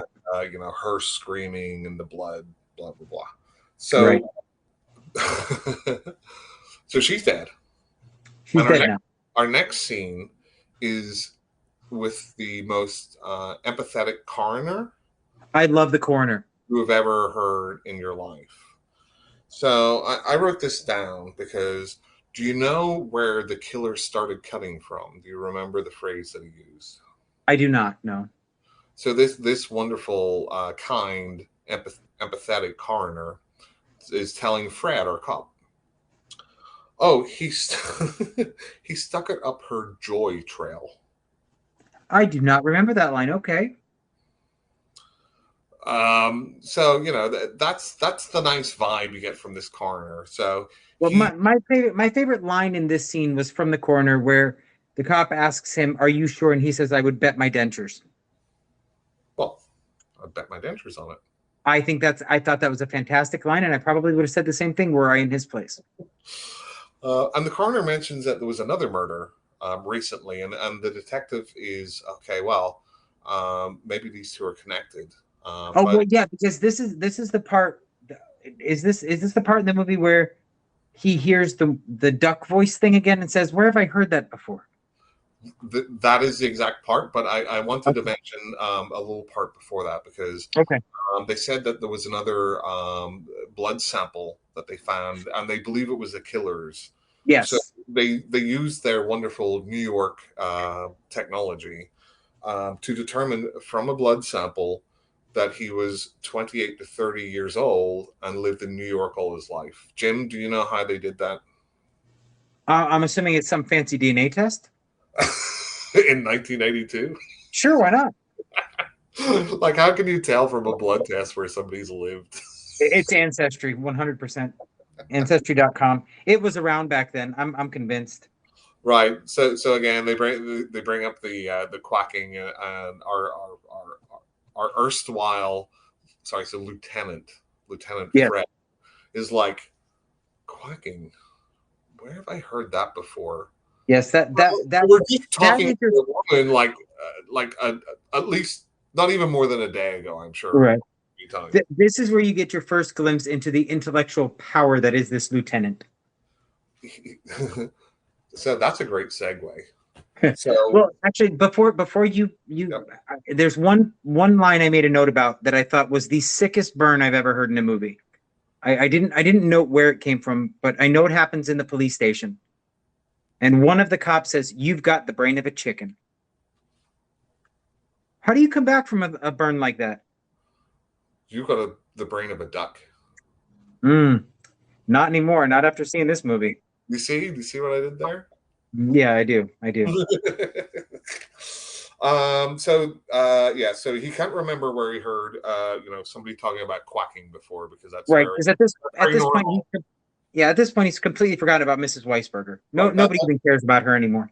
That's like saying somebody saw a blue car. Right. It's very normal. It's very common.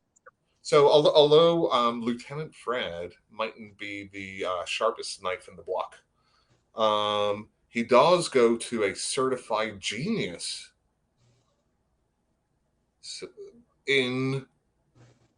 we don't really know. So he goes to a college where he finds Dr. Davis, who was literally playing with himself, Jim.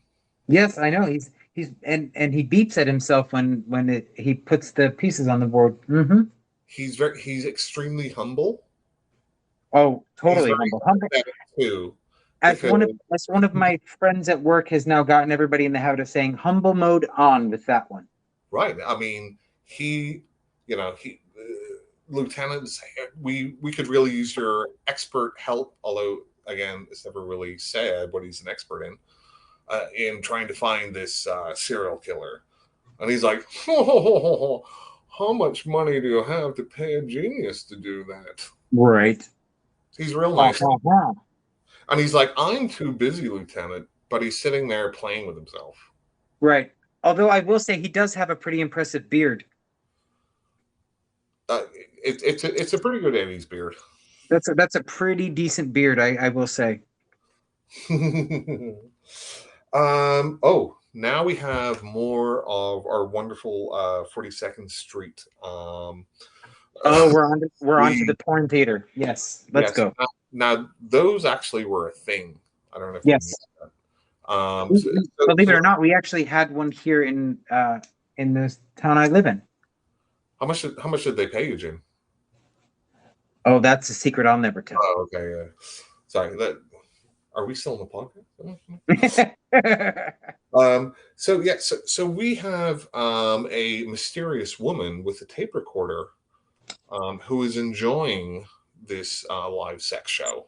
I have a further question about that character in a little bit when we get to it. And there's also a man in the same row Yes. who is eyeing her up at the same Yes. time. Now the sex show ends to a round of applause. I thought that was polite by the audience. And her orgasm, don't forget that, because that was very prevalent in this scene. The what? Her orgasm was very yes. prevalent in this scene. So let's not forget to mention that. Yeah, so there's a little nudity here. You mightn't find this on Disney Plus. No, you mightn't. Yes, correct. But so the female performer goes off stage, and she's getting ready. Let me just say, this scene in her dressing room was probably the most intense scene I've ever seen. When she sees the missing light bulb, and that ominous music starts, I've never been more afraid for a character in my life. Well, you know what happened to the first girl? I do. Now, and I have a question about this one too. Now, what happens to this girl? Do you remember? Well, as she's searching the room, she steps on the broken bulb and starts swearing at, I think his name was Tony, whoever the maintenance guy was, because she's now got glass in her foot. So she sits down and she's hopping around. She gets back up. I don't remember why she got back up, but she gets back up and she goes over to a closet or a door of some sort, and she gets stabbed with a broken bottle. Where does she get stabbed? That's my question. She gets stabbed?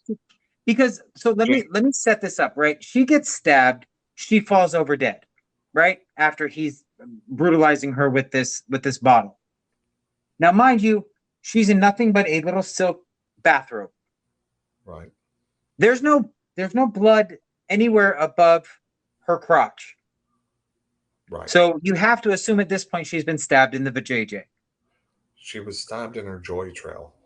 Okay, joy trail. That's much more classy. Thank you. However, try to keep it classy as they zoom out on her dead body, it's quite evident that they've done nothing but pour Cairo syrup on top of her joy trail, as you call it. There's no gore there. It's just red liquid. So you wish to see more gore there, Jim? Is that your complaint? Well, yeah, I would assume that there'd be some evidence that she has been stabbed rather than just red liquid poured onto her hoo-ha. I kind of feel you've got a vendetta against vaginas and you just want to see them destroyed. Is that true? After this movie, yes, I'm not too far off from that.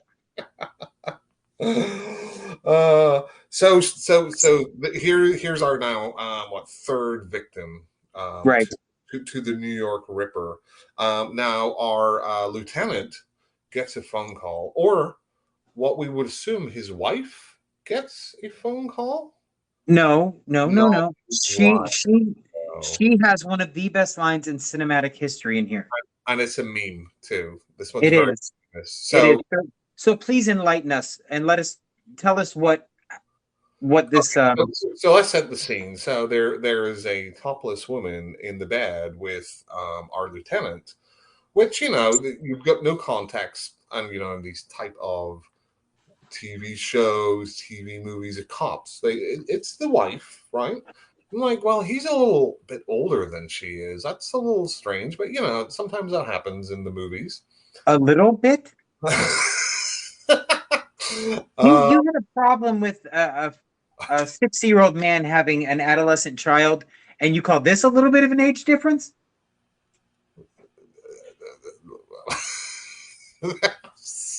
Jim.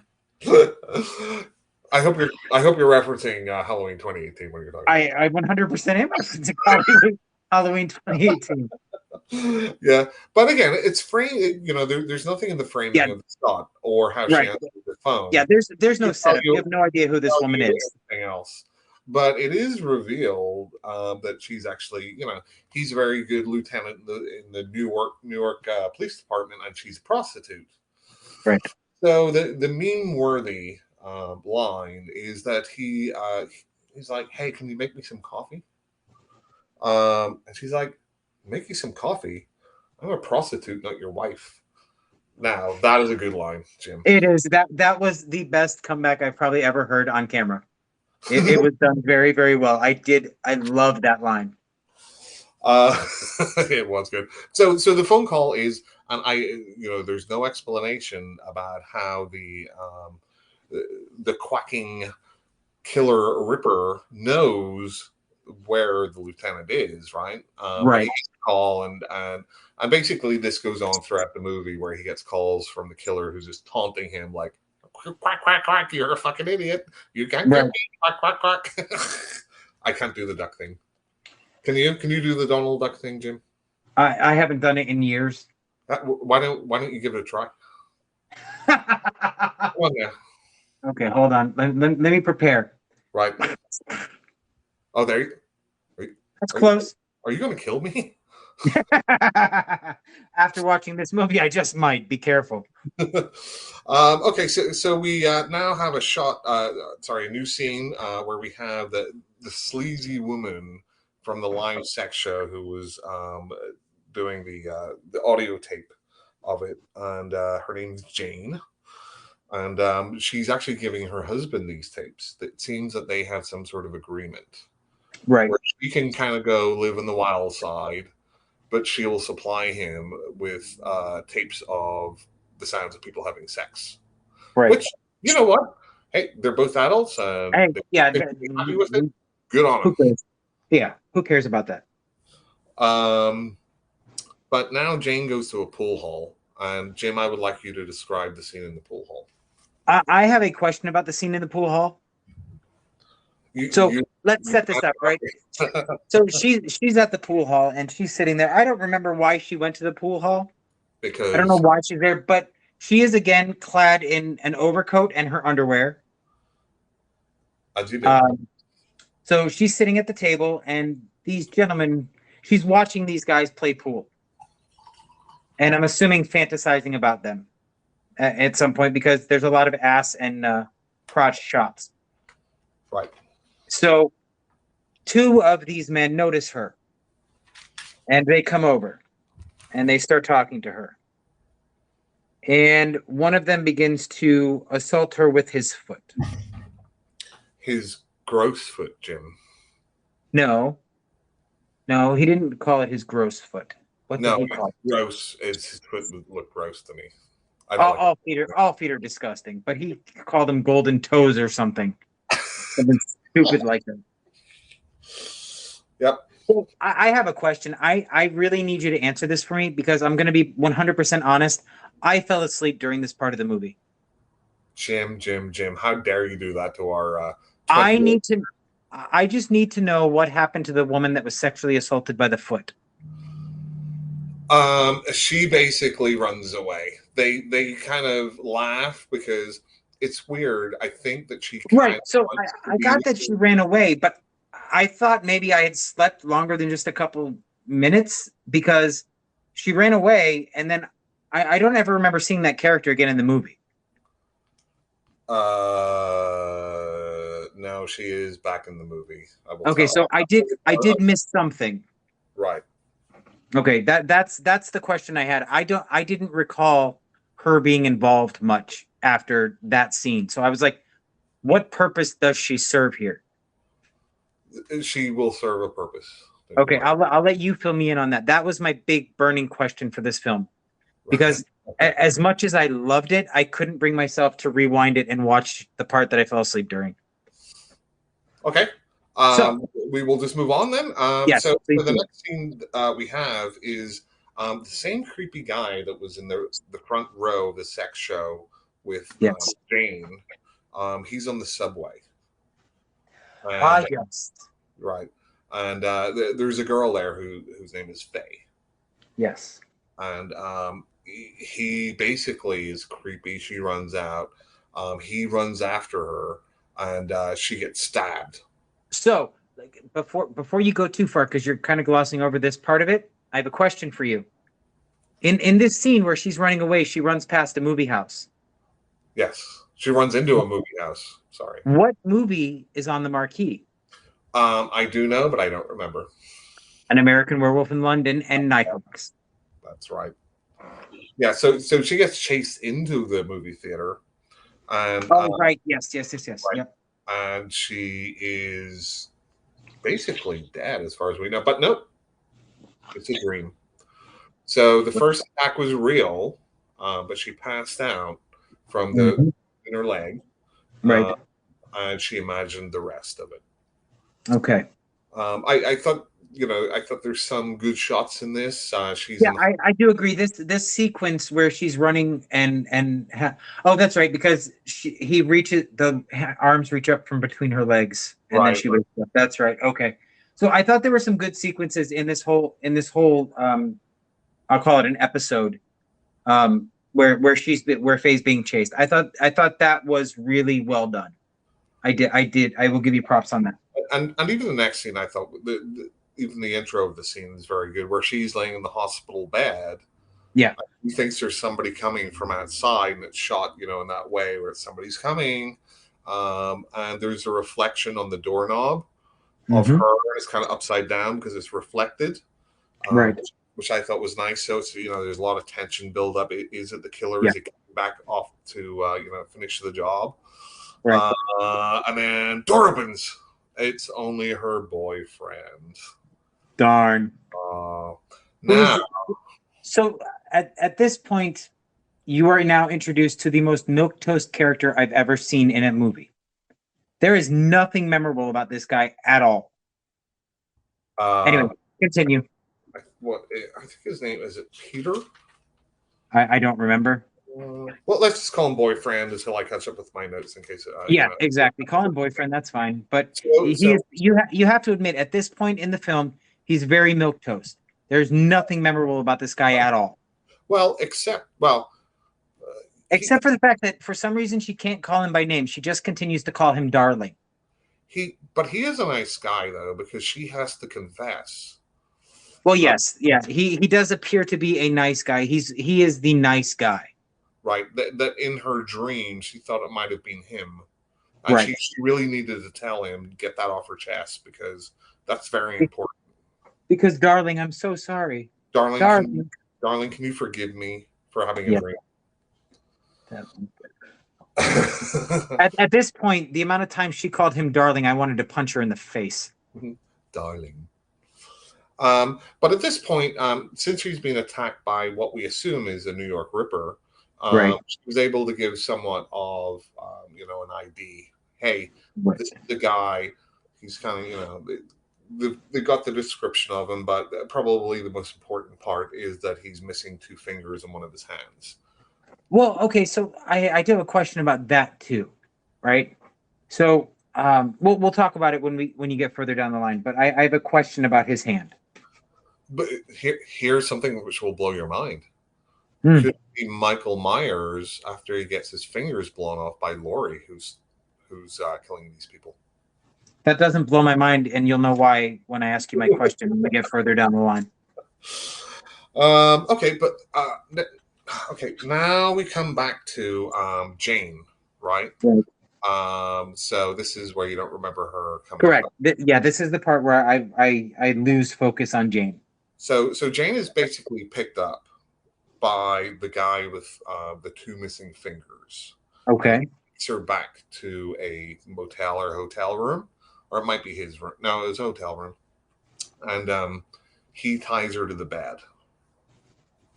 So Okay. He ties her to the bed. They're they had sex. Blah blah blah. Next morning, she's still tied up, and he's asleep. But the radio's on, and the radio is talking about there's this maniac on the loose who's killing women, brutalizing them. Right. And two fingers on his hand, and she Right. looks down.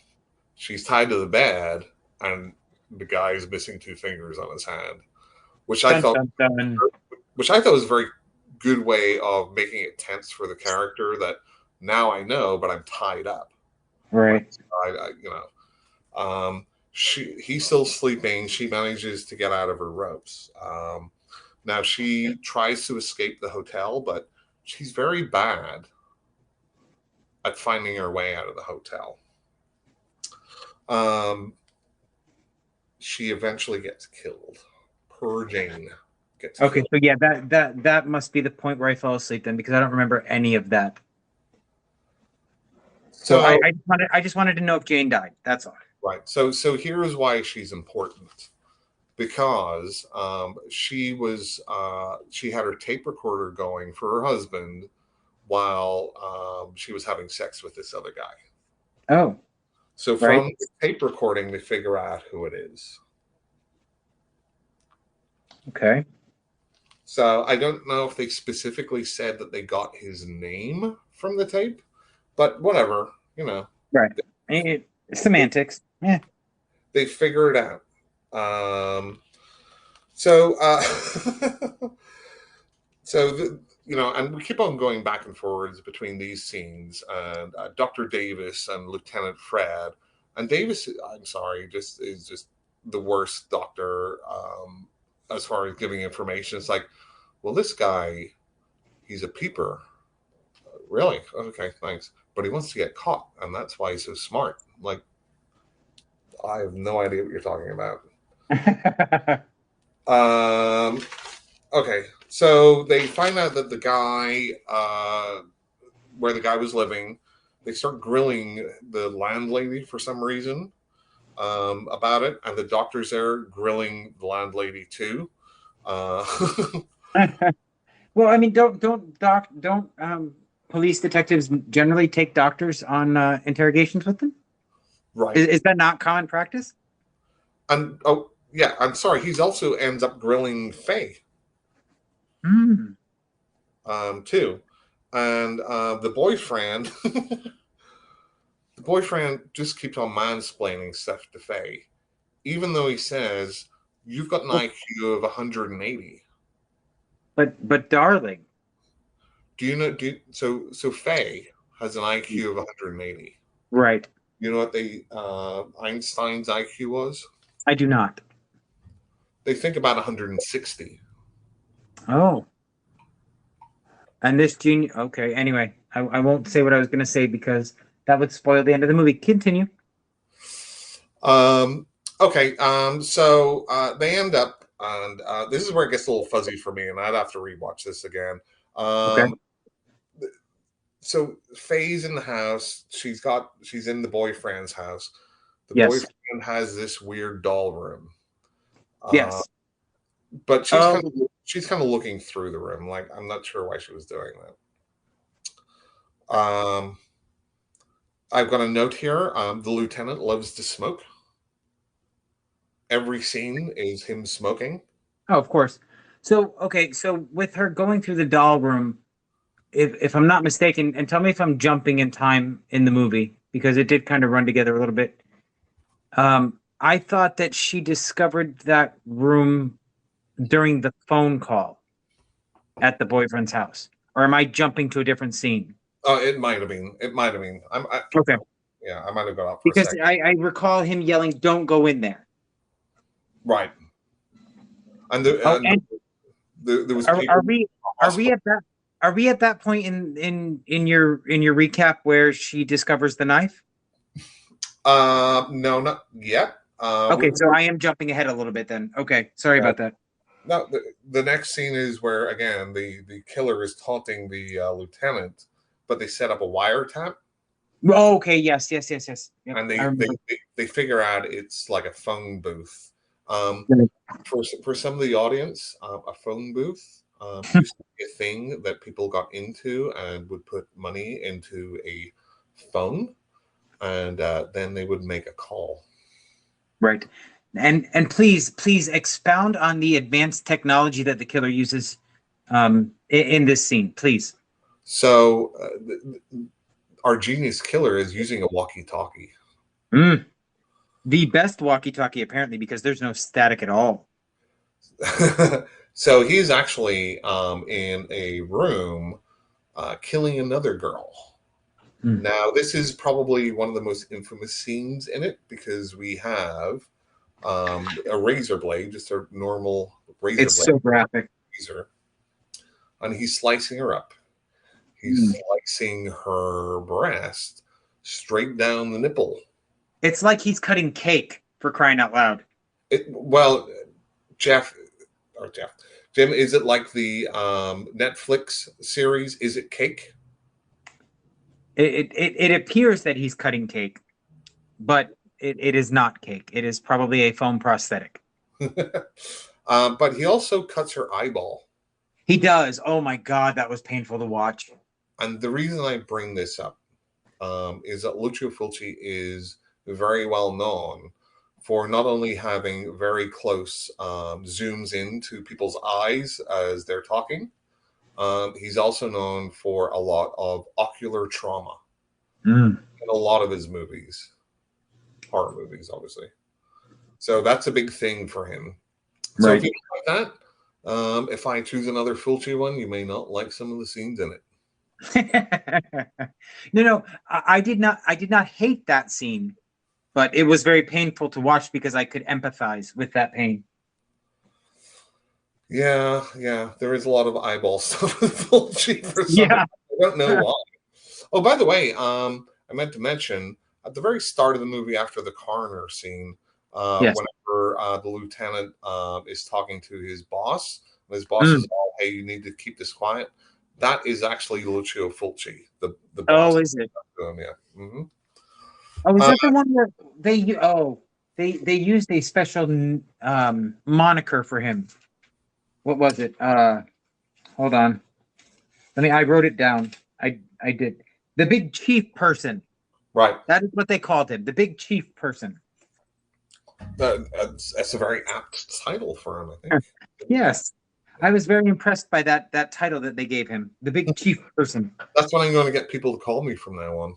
I was just going to say we should make that your nickname, the big chief person. So the next thing we have, here's where we have the twist, right? So right. It's slightly unusual. Like if you're, as you're watching this, and if you're used to giallos, you're not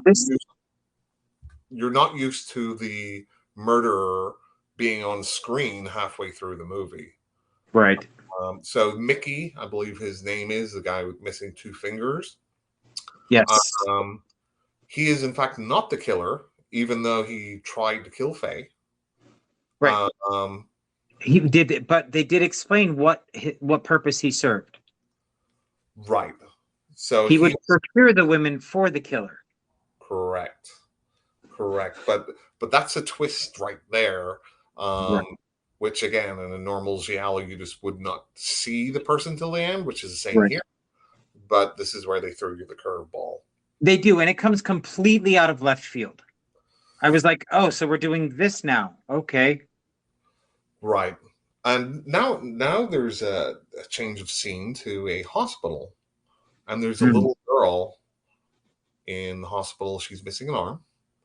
And both her legs. And both her legs. And she is unfortunately going to pass away. But did they ever?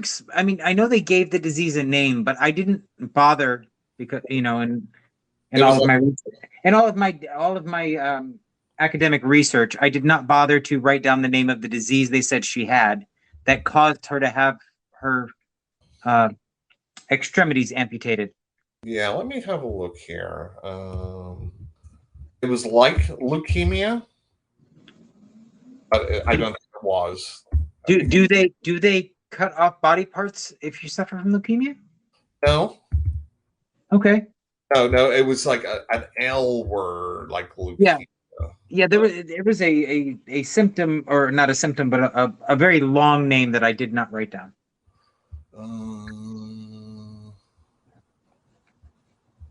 Because the nurse does mention it in the film when they start talking about her. But like I said, I don't remember what it was. Yeah, I'm trying to look it up here. It just says I can't find it. It says terminally ill daughter. Yeah. Okay, but the nurse, what is the nurse doing? Do She's reading to the girl. But how is she reading? With her eyes? It's a very no, she's quacking because that's what I recall that, yes. Right. So So we kind of get back to Faye again, and she's Mhm. reliving where she was attacked. The killer initially um, tried to stab her, missed. Can I just say that I never would have thought that a steak knife would have done that to a brick? That's a that's good Italian. Sorry, I mean New York steel. So she's obviously got some information about her boyfriend that she found in the weird doll room. I think she found like medical papers. I don't know if that was the daughter or It must have been. um, but she's now suspicious of her boyfriend Right. because And now and this in case you haven't been following along, this is the point where all of the clues start to add up. That's where we're at in the timeline of this movie. right. Um, because she notices on the knife block in his kitchen, there's a knife with a the missing top part of it, as if Right. it was hit against the wall. Right. Dun dun dun. Um, so then we get a scene where the boyfriend gets a call, right? Right? So so make sure that I'm right with this because I wrote this down. Uh, he gets a call and there's somebody quacking on the other line with him, Incorrect. but it's an So illusion, right? so he gets a it's not an illusion, right? So what they do is they sort of mix it up a little bit here, and it gets a little confusing because he answers the phone and he starts talking to somebody, Right. and they never tell you who it is, but Right. he starts talking to somebody about, and you can tell by the cadence of his voice and what he's saying, he's talking to a child. Right. And it's extremely evident, but Faye has also picked up the phone and hears the quacking. Yeah. That's what it is. That's what it is. Yeah. And Um, it is now is where they do the big reveal, and I'll leave that to you. it's actually it's actually her boyfriend. The Dun dun dun. the blandest person in the movie, according to Jim, Yes, our murderer, which means Fulcio did a good job, right? Because if that's you're the debatable. blandest person, um, that means that's probably the one that you least suspect. Well, but that's the thing. You don't least suspect him because he's bland. You least suspect him because he's completely irrelevant to the story up until this point. Right. And that's not uncommon with some giallo, where you just get something out of the blue at the Yeah. end. And basically, so he ends up, the lieutenant comes in because he's figured out with the doctor that it's the boyfriend. And they kill the boyfriend. And why was the boyfriend doing these killings, Jim? He was resentful of what his daughter would never grow up to become. Perfect. Exactly. So he was targeting young, attractive women because he was so upset that that was not going to be the future for his daughter. Right. And we have the end scene, which is pretty tragic, really, if you think about it, because it's not the daughter's fault. No, He's calling to talk to she's her. calling him and he doesn't answer. Yes. That was meant to evoke an emotional response. Did it? No. I thought it was a good way to wrap it up, honestly. I mean, I don't think I mean, I found it not honestly the entire twist I found nonsensical, but that's just me because I really just did not enjoy much of this movie at all. because they threw the curveball at you, and it's not set up. And there's no setup for this curveball. It's just, oh, we're doing this now. And I will say, so Fulci is better known for, he had a trilogy of movies before this, which is like The Beyond, City of the Living Dead, and House by the Cemetery. I may have at some point seen The Beyond Which because is it sounds the familiar. best one. but they're known for their dreamlike logic, right? It's all Right. about atmosphere. and it's not necessarily about a linear plot. Right. And this is kind of carried over a little bit into New York Ripper, I think. Yeah, I do agree. The nonsensical nature of that twist for me was a big disconnect. Right. I'm just looking at some reviews here. Fulci alternates sleazy sex scenes with graphic and deeply misogynistic murders, fills a plot with twists that make no sense, then wraps the whole thing up in a preposterous psychological flourish. That is almost a perfect representation of this movie. But it is still an experience. It is an experience, and it is not one I will likely relive.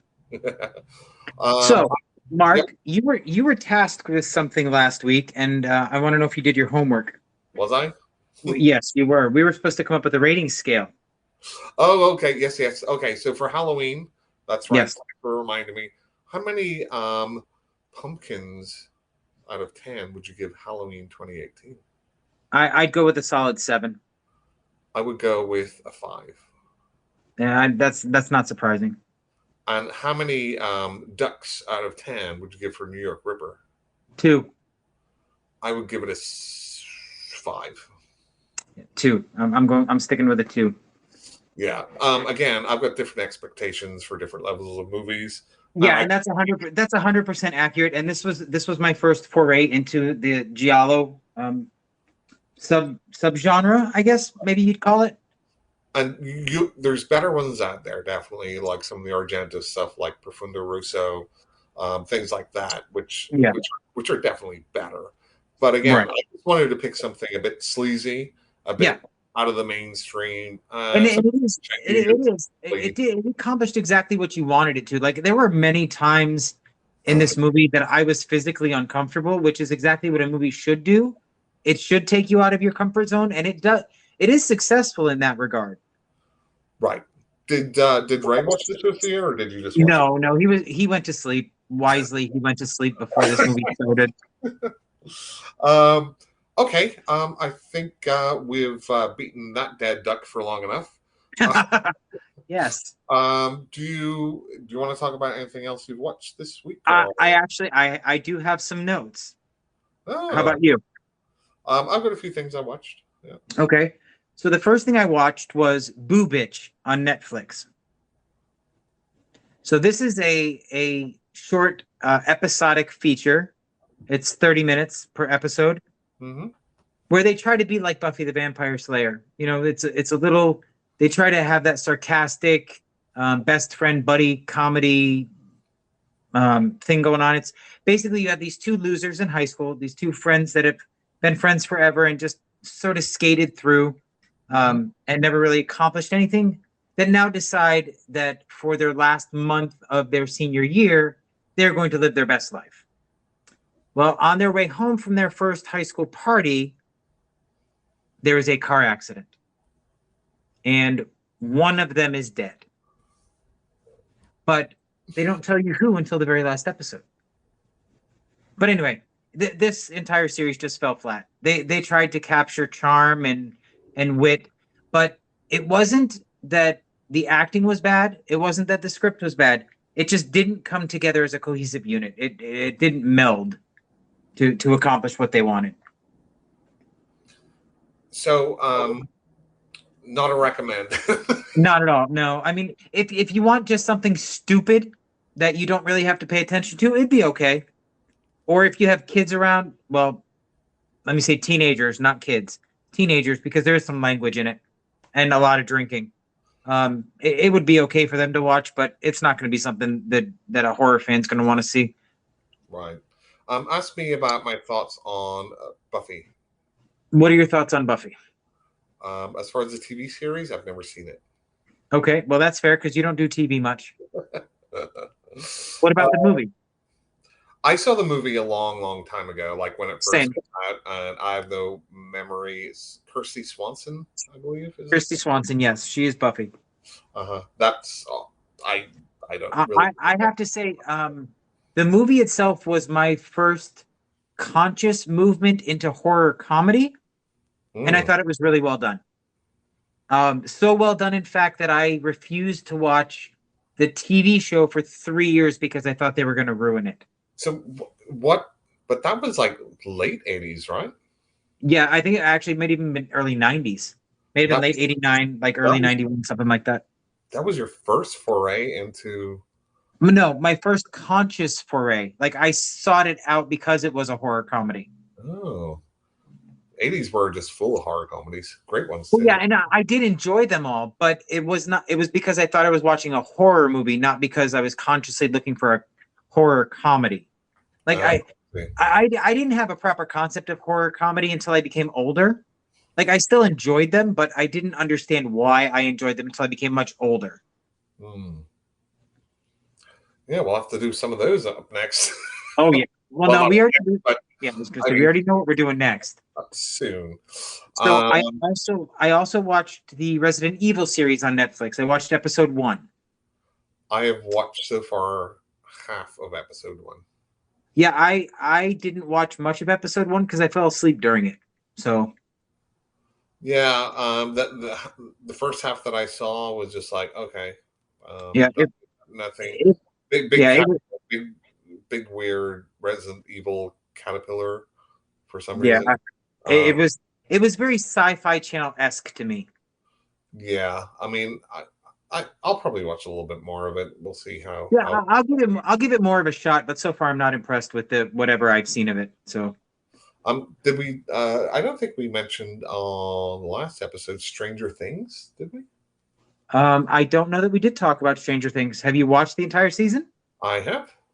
So have I. What did you think? I thought that it got I thought the first episode was extremely long, boring. Nothing much happened. Yeah.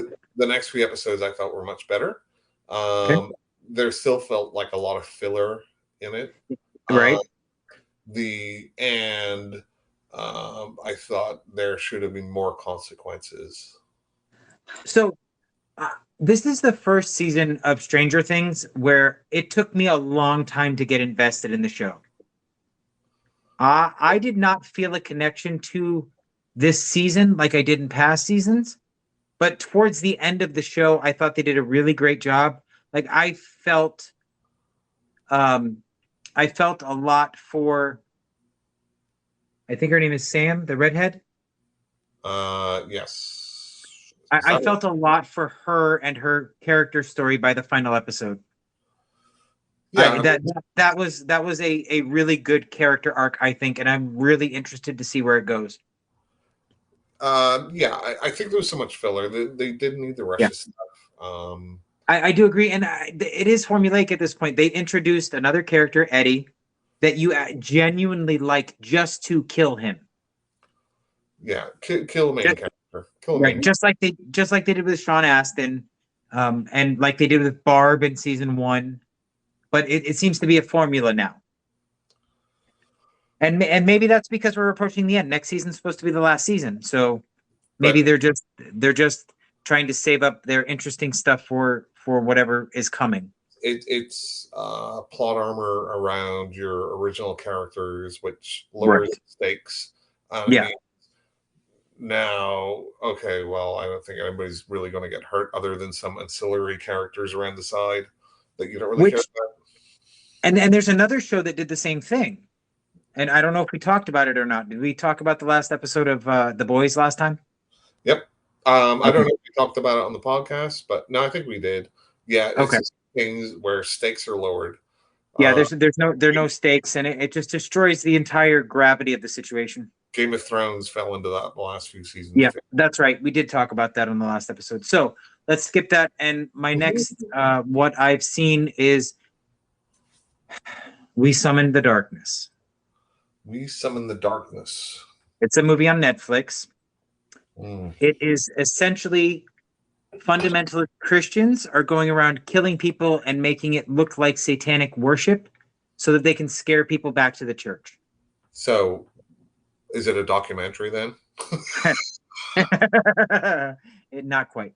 So there's a cast in this movie, right? Alexandria Daddario, who I think is fantastic. She's beautiful.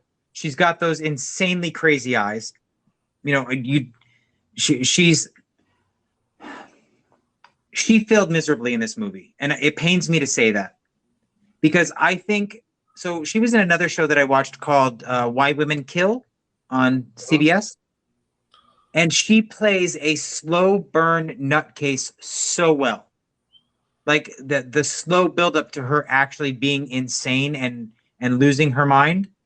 This one just had her going balls out from the beginning, and she does not pull it off well. She is the ringleader of this trio of girls that are trying to kill these guys that they picked up at a rock concert, and she's just like the bad bitch of the group, and she's all gung ho, and she brings them back to the house. They drug the guys, they tie them up, and everything just goes wrong. Her father shows up, who is the preacher of the church, played by Johnny Knoxville. Oh no. Who is trying to play a sadistic preacher and again fails miserably. Then we have Maddie Hasson, or Hasten, I don't know how you pronounce her name. She plays a character named Val. And I think this is where I got mixed up with Vicky from H2O, or Halloween 2018, sorry. She is the only redeeming character in this entire movie. She plays a nutcase so well, like perfect. She could not have been better. I really wish she had better material to work with. But I essentially hated this entire movie, with the exception of Val. So you've been striking out quite a lot this week. I did. I did not have a successful week. I do, however, have a set of audiobooks that I'm listening to, but they're fantasy and not horror. That's a really good series. Well, you might as well give it a shout out. Oh, let me pull up the title. I believe it's called Lestrea. The book I'm currently on is called The Hungry Dragon Cookie Company. It is actually, sorry, it is written by L.G. Estrella. But let me get the name of the actual title. It's a fun little fantasy read. Unconventional Heroes is the name of the series. Huh. I'm on book 3.5. This is the Hungry Dragon Cookie Company is a bunch of short stories that take place between some of the other books. And it's a fantasy book about a necromancer and his apprentice, and they find some kooky characters like a fairy that, or not a fairy, but an elf that has very strong dragon fire magic, and she finds a baby dragon and a 3-headed dog in their travels, and they just collect all these weird characters that all live in the same castle. But it's humorous, it's well written, and the narrator does a fantastic job of bringing the characters to life. So it's a fun little read if you like audiobooks. I have really not listened to a lot of audiobooks since I've been working from home for the last couple of years, because right. I used to listen to them on the drive. Yeah, work. And that's exactly what I do. I still go to drive to work. Yeah, I still go into work sometimes. So the last one that I read was the audiobook version of Wishmaster. Have you seen that? I've seen the movie. Yeah, there's an audiobook version. It's really good. Mm-hmm. But they did that with Alien also. They have serialized the screenplays. I've listened to a couple of the the standalone ones, not just the movie. I have to say the few that I've listened to in that universe are really well done. I mean, the one, so as far as series of books and authors, I'm a big fan of Graham Masterton, if you know who he is. I did like, he's the guy that did Abraham Lincoln, right? Vampire Hunter? No. He wrote that book then. I have no idea. He's been writing since the 70s. Okay, then yeah. He's a British author, and he's still writing books now. And his stuff is real pulpy horror, fun stuff. Only one of his books has been made into a movie, and it was his first book, which was The Manitou. Oh my God, I love that movie. And Kirk. Actually, I take that back. I did listen to that audiobook also because I love the movie so much. Right. So he's got a whole bunch of fun stuff out there. But the series that I've listened to the longest is the Pendergast series. Oh, of course, yes. I think we discussed this. We have a big problem with the movie version of The Relic. I do anyway. Yeah, I have some problem with it, but it's not a deal Well, breaker, and I still really like the movie. It probably so helped I'll give me watch the movie. my I read the book. I loved the movie before I knew anything about the books. Once I listened to all the books, I hate the movie. You know what? In a way, it actually is maybe for the best because if they ever make, which they really should because they're hugely successful books, Yeah, more Pendergast movies, we won't have like the whatever whoever would have played it in the early '90s probably wouldn't have done it justice. I well, think yeah, because they do venture into a bit of the fantastical, like with Constance and right. yeah. So yeah, you're right. It probably is a good thing, but it does chap my ass a little bit that in the movie The Relic, now that I know about it, they wrote out the main character. Yeah, I know it's stupid, but I still love the movie. Yeah, I'm, and, you and know, I I I met Tom 100% agree. Sizemore, and I had him sign a picture from it. Yeah. That's how much I So, like because Tom Sizemore really is D'Agusta to me. That's all I can hear whenever I'm listening to the books or reading the books. Is and yet you have not watched him in oh no, that wasn't Tom Sizemore. That was what's his name, Michael. Oh, never mind. Never mind. Michael somebody or Madsen. Thank you. Michael Madsen. Yeah, that's who I'm thinking of. Anyway, so what have you watched and or listened to? Again, so I won't rehash the Resident Evil stuff. I'll probably still give it a bit of a go. Eh. Um, I watched actually. You'll probably like this one. I haven't seen it before. The Shallows. Have you seen that? Shall. With Blake Lively? It's the one where Oh yeah. I've seen that one. I actually quite like that I did not, because and I here, can't. I can't remember why. I'm going to be perfectly honest. There's not a whole lot I remember about the movie itself, but I do remember for whatever reason I did not like it. because here's an aspect that I like, and it's a weird little tiny sort of subgenre all of its own. Is Uh-huh. people stuck in one location? So So you're a big fan of the open water series then, probably. I like the first one. Yeah, I agree with that. The first one was done really well. Second one, not so much. I don't think I've seen the third one. But have you seen Yeah, Frozen? Not the Disney one, I where can't say. they're stuck on the ski lift. No, I haven't seen that one. There's what Buried with Ryan Reynolds, where he's in the coffin. Yeah, He's again, not seen it. Yeah, so there's 128 hours or 127 hours, whatever that one's called. So it's just Oh people. yeah, So it's yeah, just people again, stuck in one location. They're trying to get yeah, out, or right. whatever. I kind of like that in general. Okay, So this had that element to it, which I liked. right. I didn't really watch anything else as far as horror. Um, Well, what about in general? I got into fantasy audiobooks, so feel free to just open up, sir. I watched The Time to Kill, which I think I've seen before, which is a courtroom drama. Are we talking about the Sandra Bullock, A Time to Kill? Right. Okay. Matthew McConaughey, Samuel L. Jackson, Yeah. Donald Sutherland, I believe, And Kiefer Sutherland. that is the one is that the one Sandra Bullock is in or no? Yes. Okay, so can you explain to me the point of her being in that movie? Because she's like in 3 scenes and then just gone. No. I think I have no idea why she was in it. Okay, great. So it wasn't just me. I feel vindicated. Well, Thank you.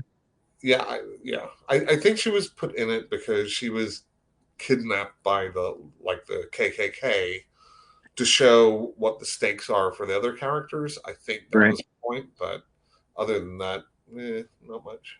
Not much. Yeah. Okay. Do you like courtroom dramas?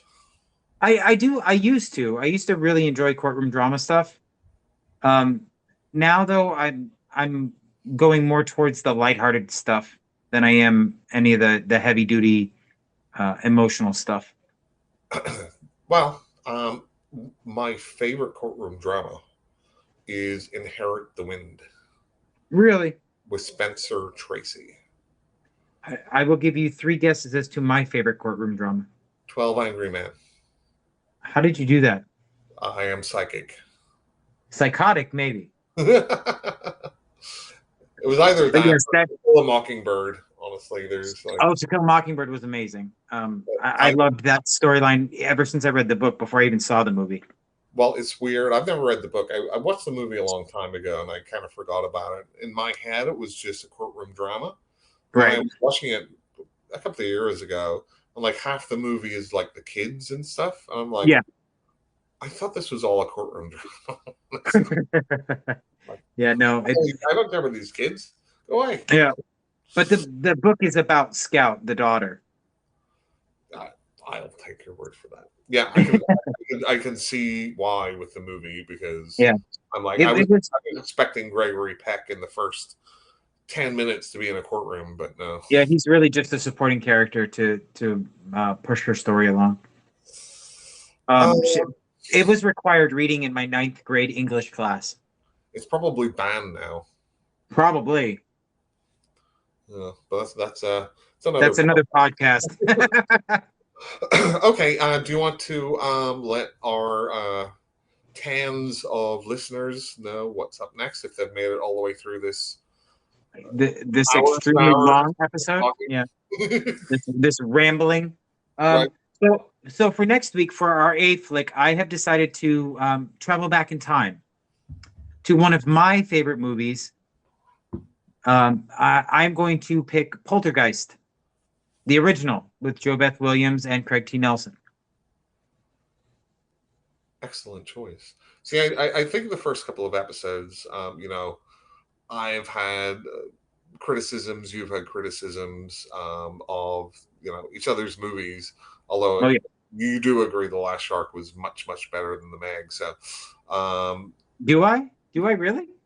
I'm pretty sure you did. I'm pretty sure you did. That's going to be an ongoing thing with us, isn't it? But I think for next week, we may, because you haven't seen my pick yet, basically both just be talking about how much we like it.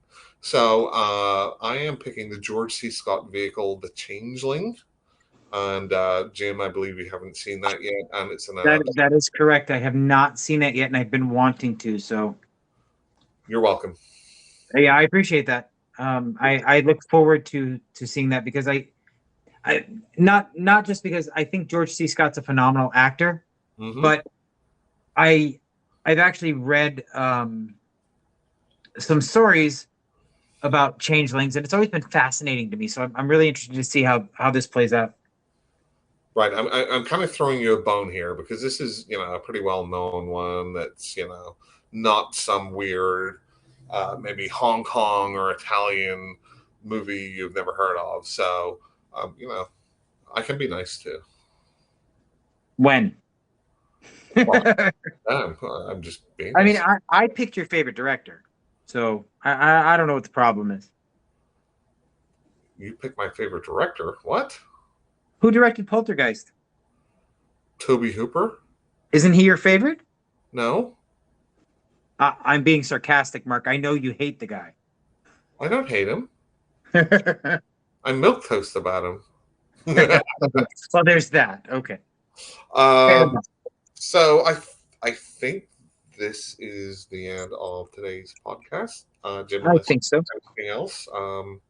I don't. I do want to say how much I appreciate everyone that listens, and I hope you guys know that we value your feedback.